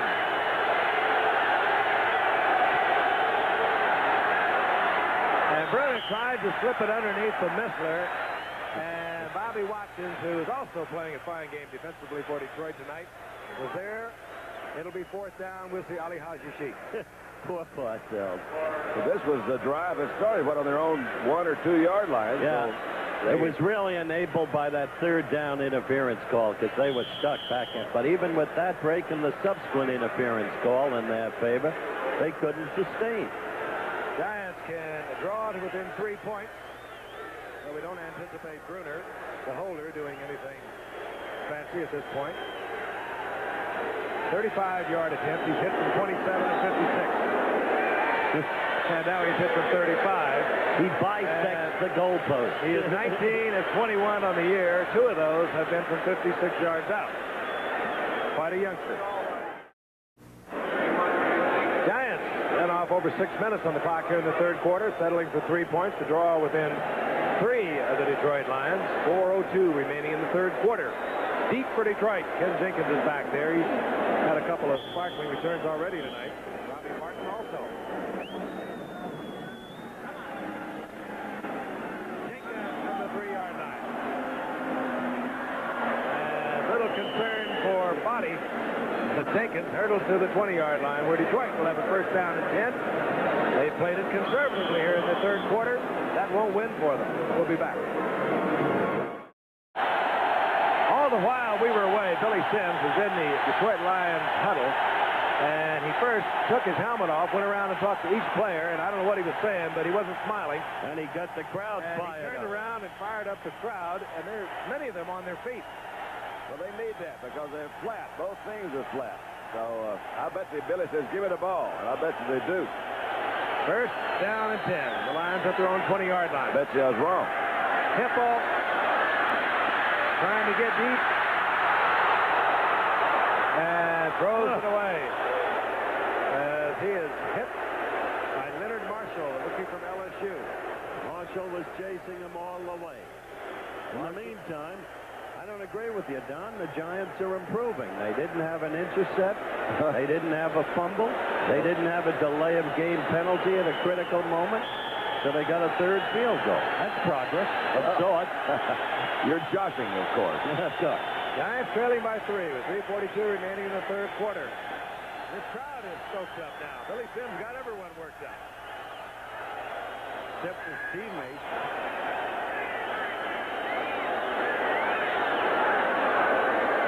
2nd and 10.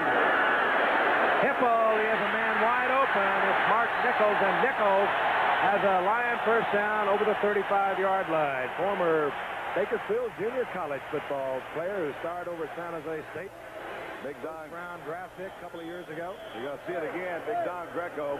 He's hurt. Guard in there. 67 is hurt on this play. Let's see if we can see what happened. Like his knee just gave out. Good reception for Nichols. Ball was a little bit behind him. He had to turn there. And no flag. No flag. That's an improvement right there. I like that. That's Don Greco coming out. And Larry Lee will come in at right guard. We'll try and pick up a report on Greco. But the Lions have a 1st down. They're at their own 39-yard line. Crowd still roaring. Billy Sims has turned them on. Here comes Sims. No, this is the big man, James Jones. Hey, he moves a big body in a real shifty way. He's kind of quick without the actual speed, you know? They have him listed at 236 pounds. 6'2", 22 years old.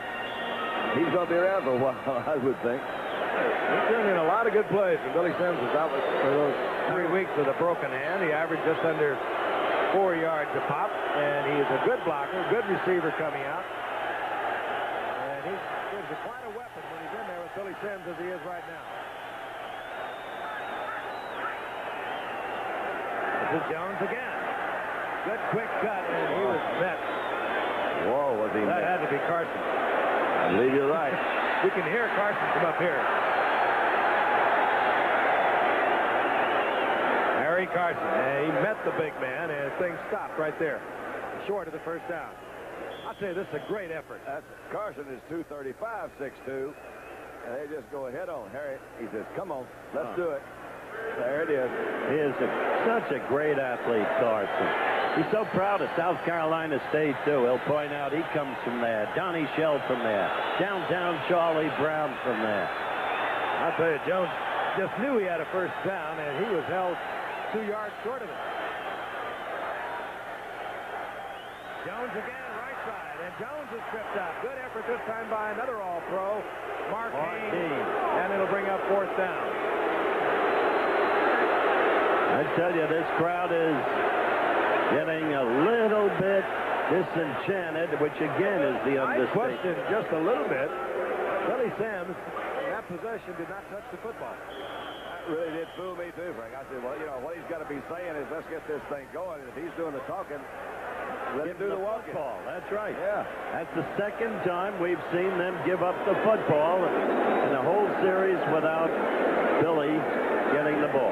Mike Black, he put it out at the 1 yard line in a prior effort. Leon Bright is back to the Giants. This time, Mike Black doesn't turn over. It's low, and here comes Leon Bright. Hey, Leon Bright over the 35-yard line. Good return. There was good coverage on the part of Detroit. He just pecked and looked until he found a little opening, and he gets out over the 35 before he's taken by Horace King.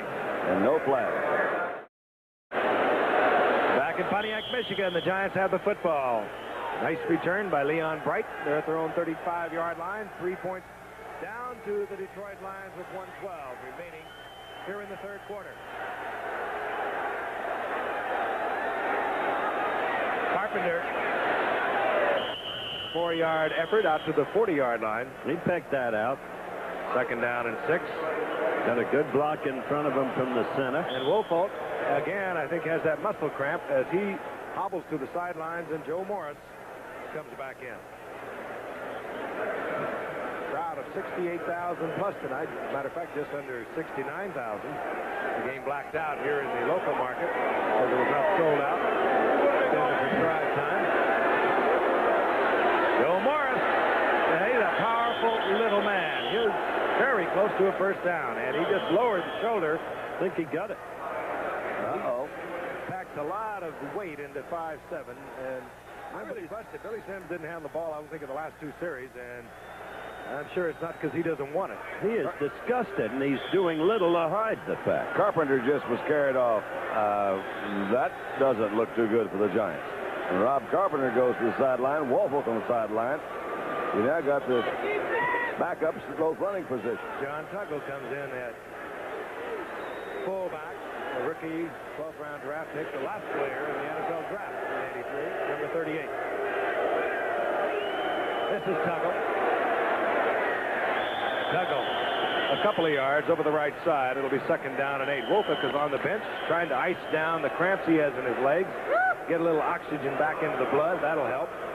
And meanwhile, Rob Carpenter is the one everyone is concerned about. They're looking at him. He is in obvious pain. We are told that Sims has turf toe, but I don't know. That's the end of the third period. 12-9. The Lions over the Giants. Will return for fourth quarter action. But right now, this word from our local stations. Tonight on Eyewitness News, how something that happened at a parade could mean bad news for the Russian president, and a new idea for a night out, a place at Chippendale Hunks tomorrow at 9. The sideline, he's his own trainer. He is working that right knee. It's probably something that he is aware of. He is aware of the condition in which it's in.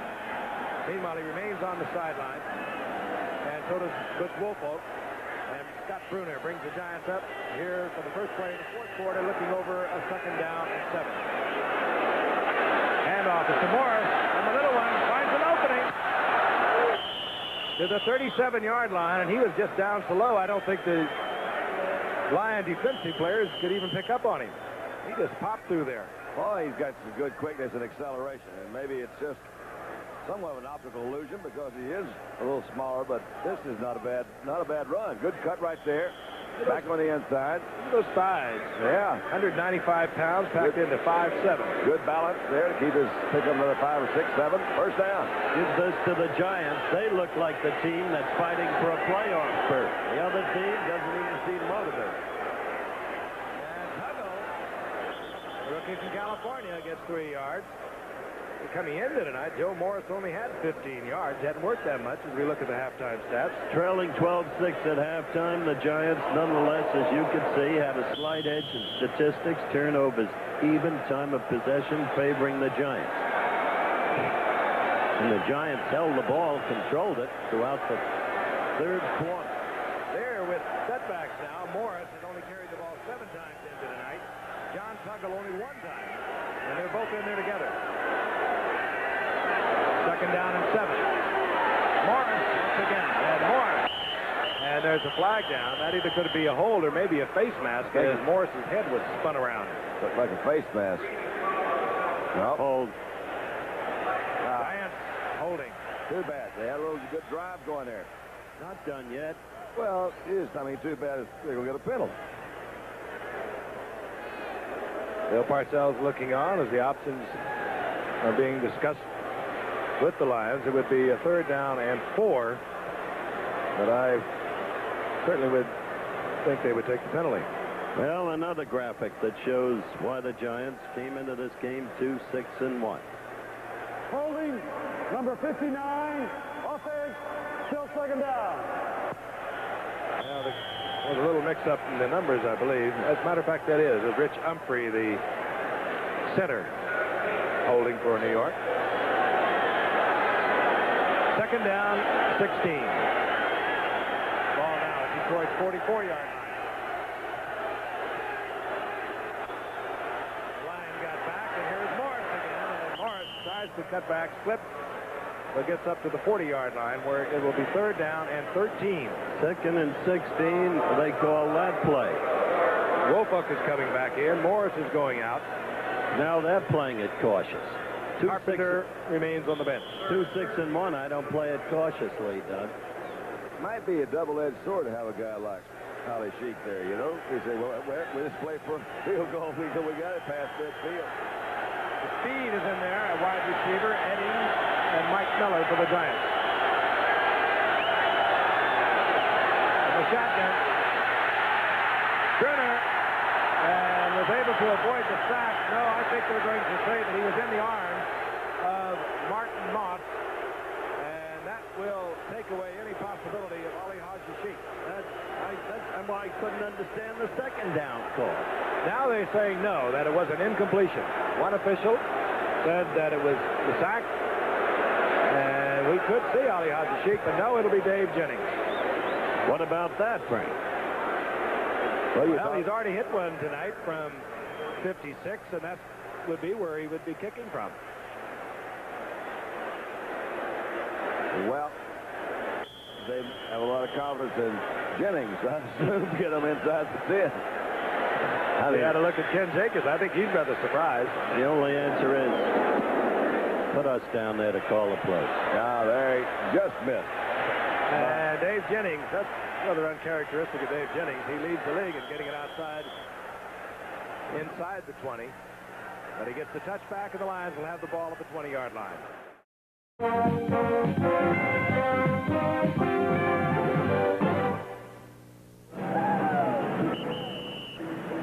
Game has turned into a tough, hard hitter. Not necessarily one of the most beautiful games you've witnessed, but nevertheless some real hitting going on out there as the Lions come up to the 20-yard line. 1st down and 10.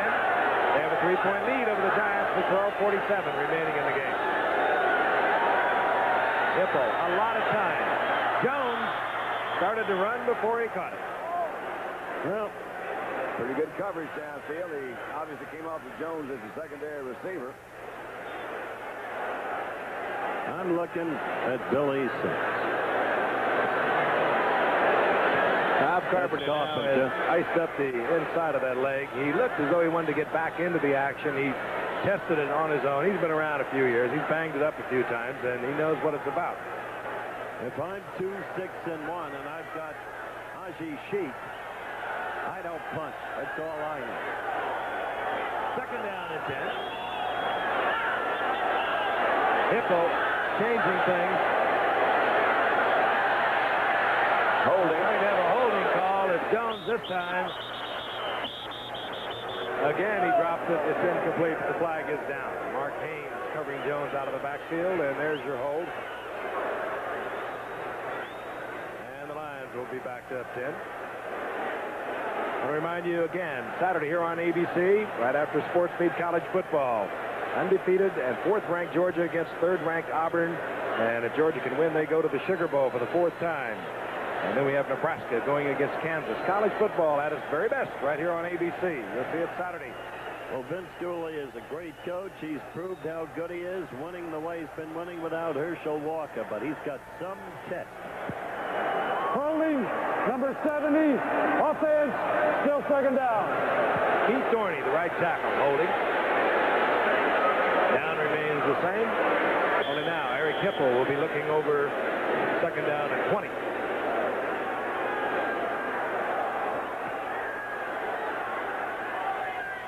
Out of the shotgun once again.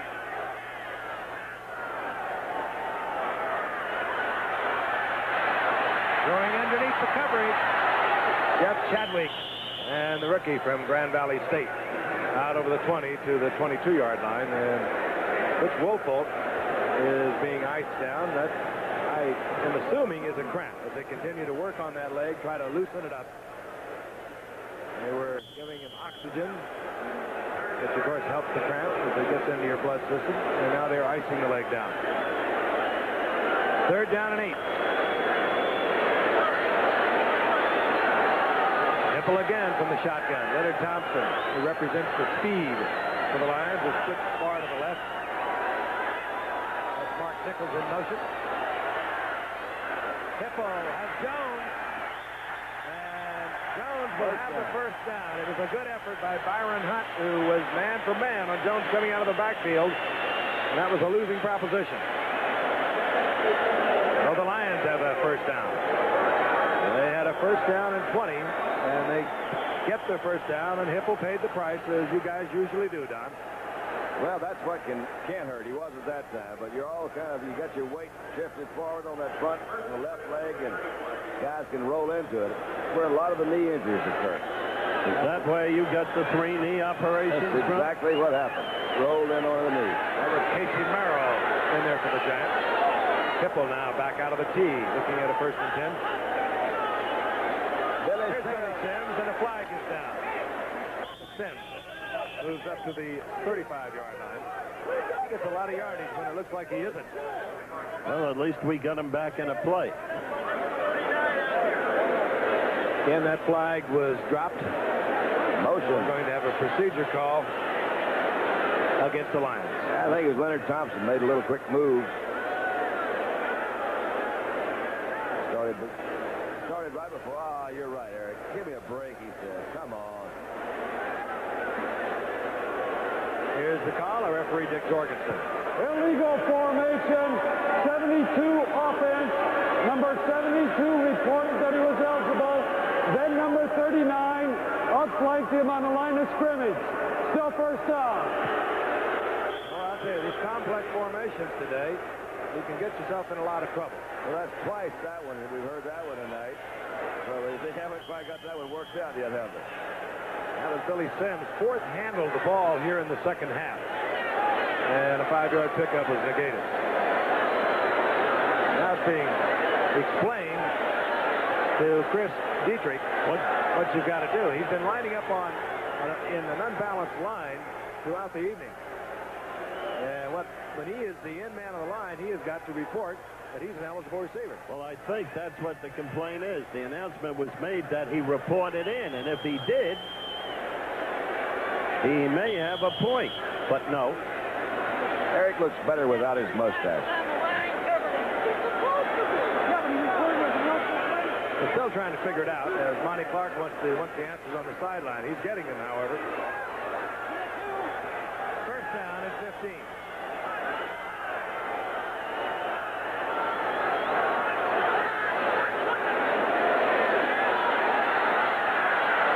Jones is wide open, and he misses it there at the 45-yard line of the Giants. 3 times now, Jones has not handled the ball. And he was in for a big gainer. He might not have got 6 out of it, but he would have got deep into Giant territory. At the very least. And then again, he might have gotten 6. Oh, was he open? He just circled out of the backfield. Not picked up at all. Obviously, Brian Kelly is supposed to be on him man for man, but he is 4 or 5 yards behind him. He just dropped it. Thompson comes in to give Jones a breather. He's in a setback for the Lions, number 38. 2nd and 15. Hippo, and Kelly got into this one as he knocks it away from the tight end, Ulysses Norris. Well, that was an ill-advised throw. He threw that with Kelly all over the intended receiver.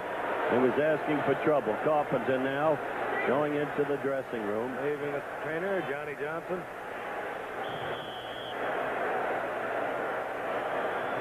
This is not an advertisement for high-class football. Hipple now, 12 of 18, 122 yards, a couple of interceptions. We'll watch it from the end zone as Hipple will work from the shotgun. Blitz is on. Hipple, and we're going to have pass interference, I believe, against Terry Jackson, working against Jeff Chadwick. They collided at the Giant 46-yard line. And Jackson is saying no, but the flag is down.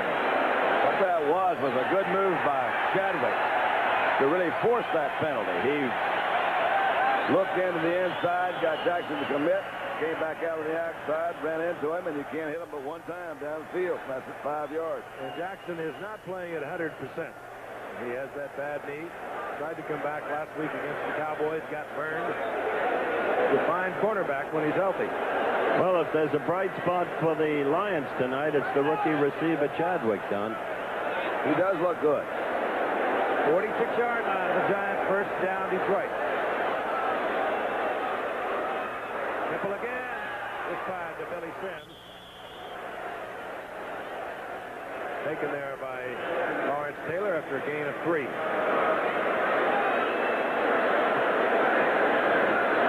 10 minutes and 19 seconds and is ticking away here in the 4th quarter. Lions have a huge percentage of victory against defeat here at the Pontiac Silverdome, but their show on the road has been far from spectacular. They're looking for an important win tonight. 2nd down and 6. Look out. And it was Terry Kennard going up to take it away from Leonard Thompson. He wasn't open, and that one could have been picked off. Kennard touched the ball 5 times against the Cowboys. Intercepted it twice, got a fumble, intercepted one out of bounds, deflected a couple more. Number 1 draft pick for the Giants out of Clemson. 3rd down, 6. Lots of folks changing out there as the defensive specialist comes in. The Giants bring in Hunt. They bring in Larry Flowers. And Hipple will work from the shotgun. Hunt's on the blitz. Hipple out of the pocket. He has the first down. The crowd loves it. Oh, that's the extra dimension we talked about early in the game. He can run the football. He did show a little quick scamper there that time, didn't he? If you saw Byron Hunt at 6'5" at 230, you might scamper real quickly. Well, Hipple has, I think, one of the 3rd longest run this year, which is another kind of interesting statistic. He's run for a 27 yards once before. Obviously, he was trying to throw the ball. Got a little pressure to the inside. Here comes Big Byron. SMU graduate, of course. And Leonard Marshall tried to close it off, but Hipple picked up the first down marker and got it. Near the Giants' 31-yard line. Billy Sims. Over the 30, down to the 29-yard line. The gain of 3 yards. It'll be 2nd down and 7. Billy Sims, who broke his hand, actually as a decoy on a play several weeks ago. Was out 3 weeks. He's been back and healthy for the past 3 weeks. Had his best game of the season last week against the Bears with 91 yards. Well, Billy's limping a little. His toe is hurting him, but that won't stop. He's a competitor. 2nd and 7. Billy Sims. Jones, rather. This time Jones does not drop the ball. Good move that he put on Brian Kelly. He gets the first down for Detroit.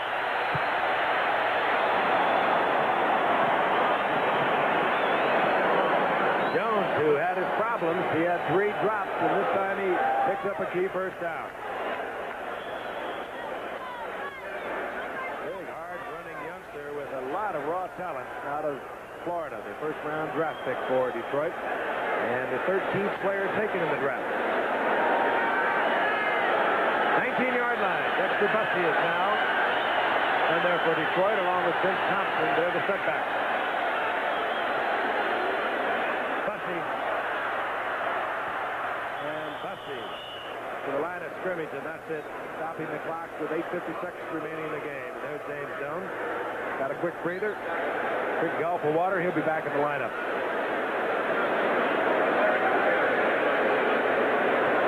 So quite a career down there in Florida. He had over 2,000 yards in the 3 years that he started there. I mentioned earlier he caught almost 70 passes.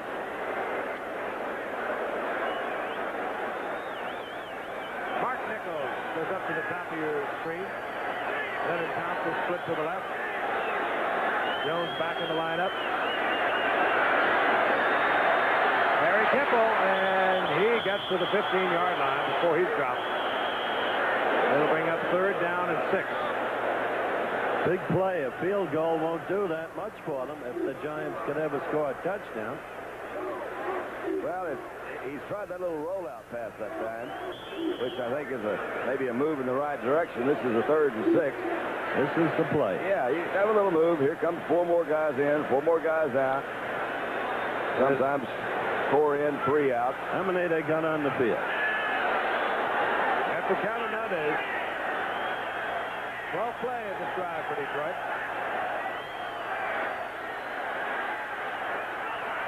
Hippo, timing pattern intended for Jeff Chadwick, overthrown. Good coverage offered out there by Mark Haynes. So we'll see Ed Murray as Detroit will try to move out by 3 more points. They lead at the moment 12-9 with 8:07 remaining in the game. The Giants have not been a big come from behind team, so maybe he's saying let's get a field goal. Of course he's saying he's not going to go for 6 here. They have on occasion faked the field goal and incensed the Chicago Bears earlier in the season. And actually that was an accident. But Hipple is the holder. He can run and he can pass. Murray splits the upright. Murray from 33 yards out, and the Lions lead the Giants 15-9.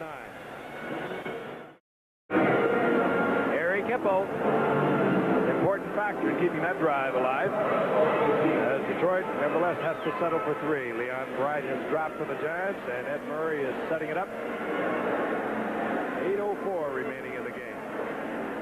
Detroit in their Central Division of the NFC, trying to stay close to Minnesota and tied with Green Bay. And they have games remaining. Have a game remaining with Minnesota. They have a game remaining with Green Bay.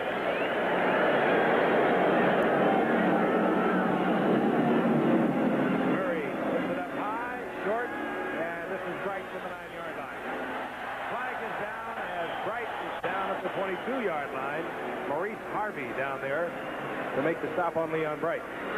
2 flags, I think, went down, but they may have been for the same penalty.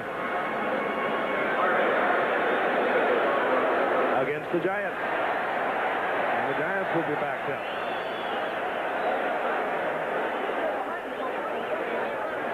Dick Jorgensen and his crew working hard tonight. A lot of flags. Scott Brenner. Final instructions from Ron Earhart, the offensive coordinator. Illegal block in the back, number 44, receiving team, first down. Pete Shaw, the Giants, detected with the illegal block, and the Giants will start from just over their own 10-yard line. We'll be back at Pontiac in just a moment. Back in Pontiac, the Giants at their own 10-yard line. Scott Bruner, who is 13 of 24 on the night, 117 yards, has that one interception just before the half that kept points off the board. On 1st and 10, Butch Woolfolk, right side, and Woolfolk gain of about 6 over the 15. It'll be 2nd down and 4. We'll remind you again what could be the most significant game we've had all year long. Number 4 ranked Georgia against 3rd ranked Auburn. Again, if Georgia can win this one, Vince Dooley will have done it again, a 4th consecutive Sugar Bowl bid. And, of course, for parts of the country, Nebraska and Kansas. Nebraska and Kansas, undefeated, 4th-ranked Georgia against 3rd-ranked Auburn this Saturday here on ABC. John Tuggle, the rookie from California, short of the 1st down as he moves out to the 20-yard line. It'll be 3rd down and less than a yard. Seconds ticking off the clock. We move towards 7 minutes. As Don said, the Giants are hardly a catch-up team, but this time they've got to get the touchdown. That's right. A lot of it goes to that quarterback. You know, a little trivia that there are 5 quarterbacks that have played for the Giants that wear Super Bowl rings from other teams. Maybe didn't win the Super Bowl, but played the Super Bowl. You know those people? Craig Morton, it's right there as we look at a 3rd down and less than a yard. Brad Hawkinson. That's 2. Tuggle tries to go over the top. I don't think he got it. Short. He was hit right at the 20. The Giants are saying yes. They might get a measurement depending upon the mark. I do not think he got it. And they're saying without even bringing the yard markers in that he is a foot short. And I guess when you only have one shoe on, and I think that's what Tuggle had, that wouldn't have been lost in the huddle. I tell you, it's really shabby. Well, all right, we've got Morton and talking. 4th down, and the Giants call timeout. They have about a foot to go. Right. And it's an equipment timeout, actually, because Tuggle is the only other fullback the Giants had, and they had to put a shoe on him. You talk about quick, man, that is quick. Ran right out of his shoe. Left it right there. And, of course, that could have hurt considerably as he tried to go over the top. And it left the Giants with decision time. They trail by 6. The 3 tight ends are in for the Giants on 4th down and a yard to go. 6:23 remaining in the game, and the Giants trail by 6 points. All right. Tuggle and Woolfolk now back in the lineup. That's your 2 6 and 1 call, and look at that. Woolfolk breaks it over the right side for a 9-yard pickup. Happens so many times, doesn't it? You see them all jammed in there, and you just break a little slide out. Sorry, we're Some close. inventive signs tonight. That's right. Yeah, they've suffered here in Detroit. You think back to their 50-year history, the great teams of the early 50s. Detroit Lions, even though they went to the playoffs last year and got wiped out by Washington with a 4-5 mark, they've only had one winning team since 1972. Same true of the Giants. 1st down. Brenner gets it into Woolfolk, and he doesn't handle it. He was well covered. Gary Cobb was there defensively for Detroit. Along with Bobby Watkins. Same true of the Giants. Each of these teams, which should tell you something about the quality of play tonight, has had one winning season since 1972. Of course, the Giants in 81 lost to the 49ers in the playoffs, who ultimately became the Super Bowl champion. Two of the oldest franchises in the NFL. Giants and Detroit, and they've got it on for many years. Woolfolk right side, and just at the line of scrimmage, you might have got a yard out of it. Well, I suspect they're going to have to put it up in the air sooner or later. This is it. 3rd down and 9. And here comes the personnel shift on the part of Detroit. They bring in Dan Wagner. They trot out Roosevelt Barnes. The 3 wide receivers for the Giants. We'll watch it from the end zone, out of the shotgun.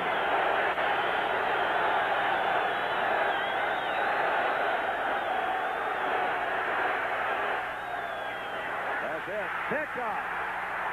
Bruce McNorton, the man that everyone thought was the weak link in that secondary defense. He's filling in for the injured Al Latimer. He stepped right in front of the Giant receiver, and Detroit gets the football back with 4:48 remaining in the game, and they have a 6-point lead. So Scott Brunner continues the pace, dogged by the same series of misfortune. That when he threw so quickly, you had the feeling of looking at it from that particular angle, the other angle, the end zone angle. You say, well, maybe he had somebody open. But that was man-to-man coverage that he had out there. They were trying to double a couple of those guys, but the short guy was man-to-man, and he just played it very well. The ball was possibly ill-advised, and it was through. First and 10 Detroit. They're at the 36-yard line for the Giants. Little quick handoff to Jones, and he just bowls over the right side. Gets 4 yards. It'll be second down and 6. Clock now beginning to become a factor. Right. A few more yards, and Eddie Murray's in field goal range for him. And that would put it away. Good shape. Hey, there's the youngster who made that interception, Bruce McNorton. He's youngster out of Georgetown College. 4th-round pick a year ago. Injured most of last season. In the lineup tonight because of the injury to Al Latimer. And he has made the key play of the game thus far. Second and 6. Jones. And Brad Van Pelt took on a pair of blockers, and Jones will lose yardage back clear to the 37-yard line. That was a costly play because now they're out of Murray's range. Good play by Van Pelt. The Giants use a timeout. They have 1 remaining. Third down and long for Detroit. They could use a little more distance for Ed Murray. We'll be back in a moment.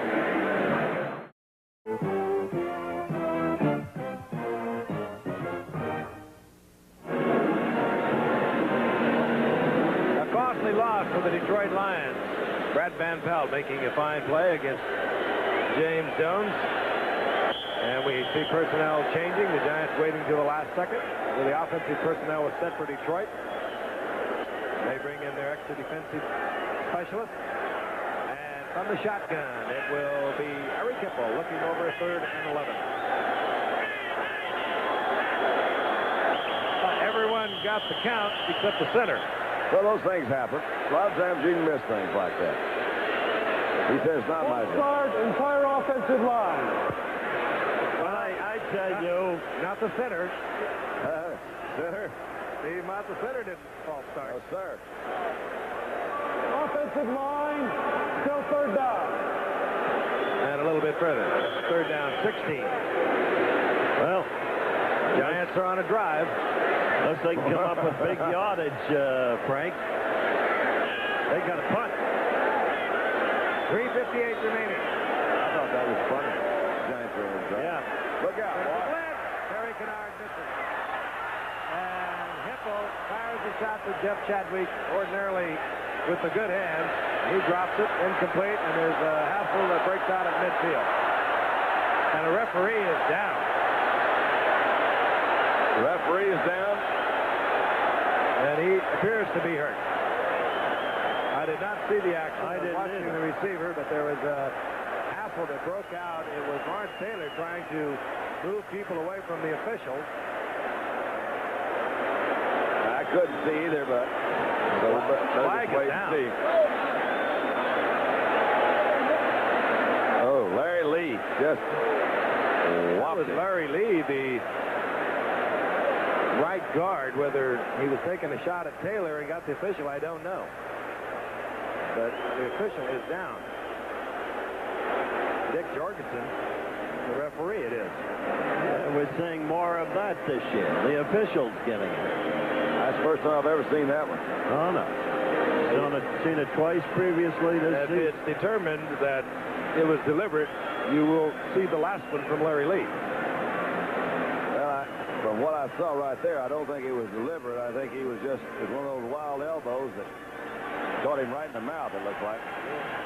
Got a bad lift. Referee Dick Jorgensen. I think he just said what happened. I don't think he knows. The veteran referee referee. I'm sure that's a first for Dick Jorgensen. No, I'm fine, I think he said. Again, the flag is down right at midfield. That was a third down at 16. It was incomplete. Jorgensen stepped into the action, and he caught a forearm from Larry Lee. Lawrence Taylor and Larry Lee were called. Sportsmanlike conduct, number 64, offense. They're calling it unsportsmanlike conduct. Well, you're right. The Giants are on a drive. 3 minutes, 52 seconds left. You talk about futility. Look at those stats.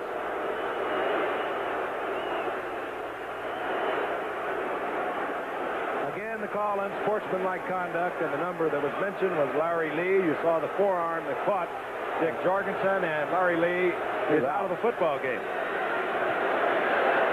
So apparently, as far as the officials are concerned, it was deliberate, and that could be all for Larry Lee for a long time.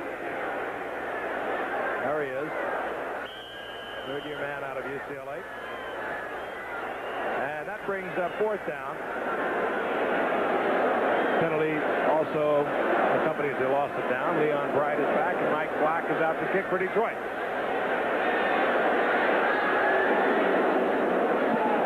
Black, end over end. Leon Bright flips it over, and hustling down there to kill the ball on contact with Roosevelt Barnes. It'll be marked at the 21-yard line for the Giants. They have 3:44 remaining in the game, but they're down to a single timeout. They'll have the 2-minute warning to work with and one timeout. Why would Roosevelt do that? I don't know. It's unbelievable. They just never caught a ball. I guess that's it. He says, I'm open, man. Right on dead strike. Yeah. The worst that could have happened would be that it would have bounced a little further for Detroit. It's incredible. I thought you reached an all-time low with the Cardinal-Giant game, but this one may have beaten it. First down, Giants at their own 20-yard line. Picked off again. Yeah. And again, it is Bruce McNorton. Well, it's a good move for the Giants now because Detroit's got the ball and they can move. Scott Bruner. Scott, I'm sorry, buddy, but hey, you got to hit the guys on your side. And now McNorton is hurt. He was shaken up on the return of the interception. I think the ball knocked the wind out of him and hit him right in the stomach. Take a look. He had plenty of time. Zip. Throws a nice foul. Third interception of the night. Frank, what time's your plane in the morning? He may not make it. Oh, there he got it right there. They just bent him over. Couldn't really tell. And Norton stays on the carpet.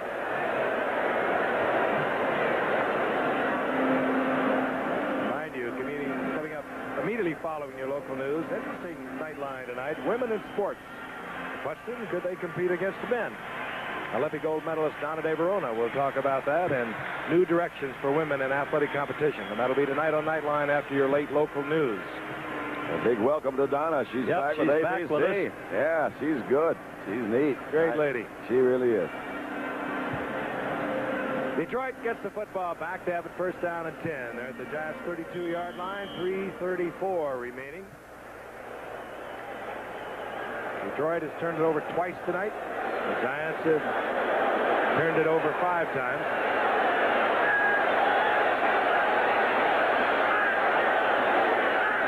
On first and 10. Jones, middle of the line, working on the clock. Picks up 3 yards. Yeah, he snaked that out.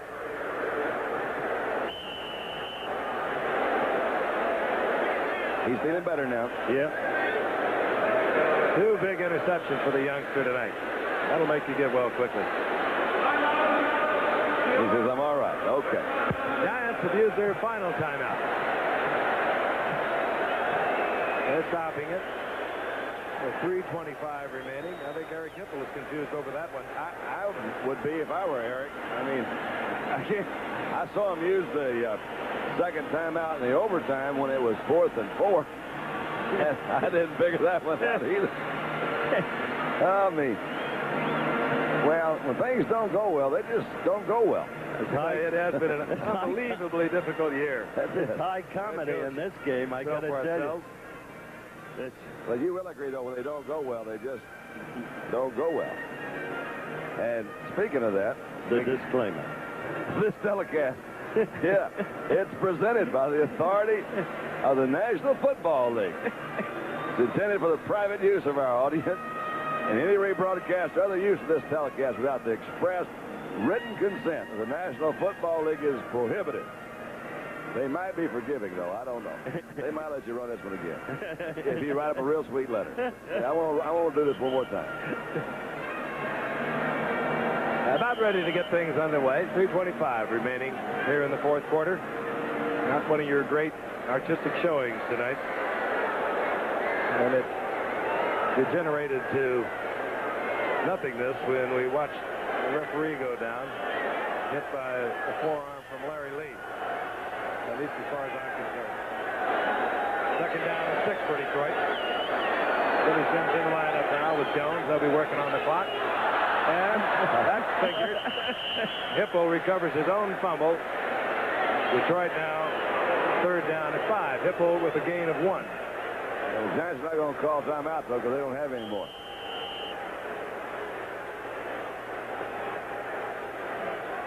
Ed Murray loosening up. The job now is to get Murray out of field goal range. Detroit may succeed. Well, he has a little muscle strain or pull or something, so he'd be well within range without that muscle problem. He's had a 51-yarder earlier in the season. But they were concerned whether he would even be able to kick tonight as he pulled a muscle in the warm-up before the game. Third down and 5. Hippo can get the first down on his own, but he doesn't have to. He fires, and it's complete. Gets to the rookie out of Grand Valley State, Jeff Chadwick. And Detroit has a first down, and they can let the clock count down. I think they can get to the 2-minute warning. Yes, they can. They'll just let it run down. The Giants can't stop it. Would be surprised. Who knows what's happening. There's so much offense in the game, but I think this type quarterback, the guy that can sprint out there, run out, you used to say, well, that's the old college style of passer. He has to roll out the throw. Not anymore. No, that's true. And that really is. You put him out there man-to-man, and defenses are not really designed to stop that quarterback as a runner. Well, they're survivors, too. They're good athletes, these kind of quarterbacks. They'll be around when the going gets tough. So will we when we come back.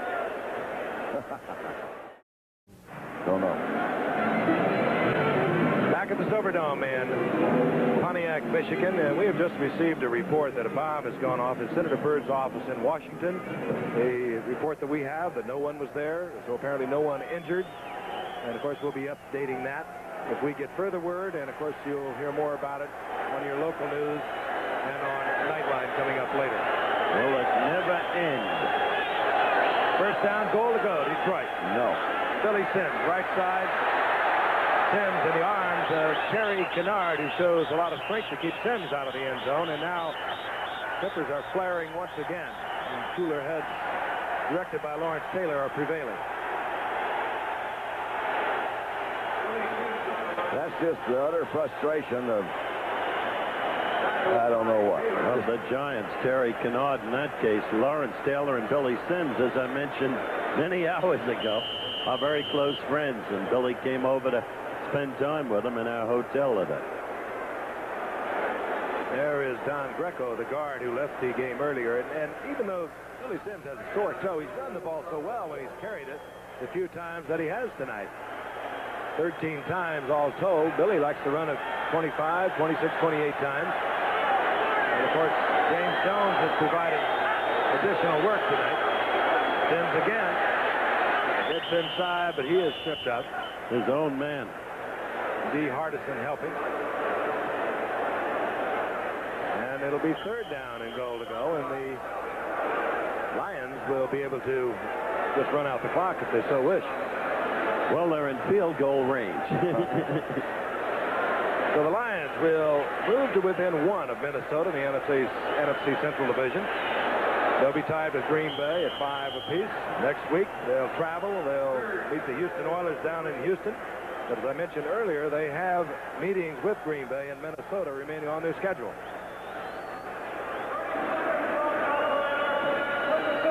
Executive producer of ABC Sports is Brune Arledge. ABC's NFL Monday Night Football produced by Bob Goodrich, directed by Chet Forty. Our technical director, Joe Chavo. Associate director, Alan Brum. Technical manager, Coach Coltrane. Unit manager, Lenny Nathan. Telecommunications manager, Bob Byers. Assistant to the producer, Jay Cutlow and Tony Tortorisi. And our booth manager, Irene Katz. Little Eileen, always on the job here. Third down, goal to go.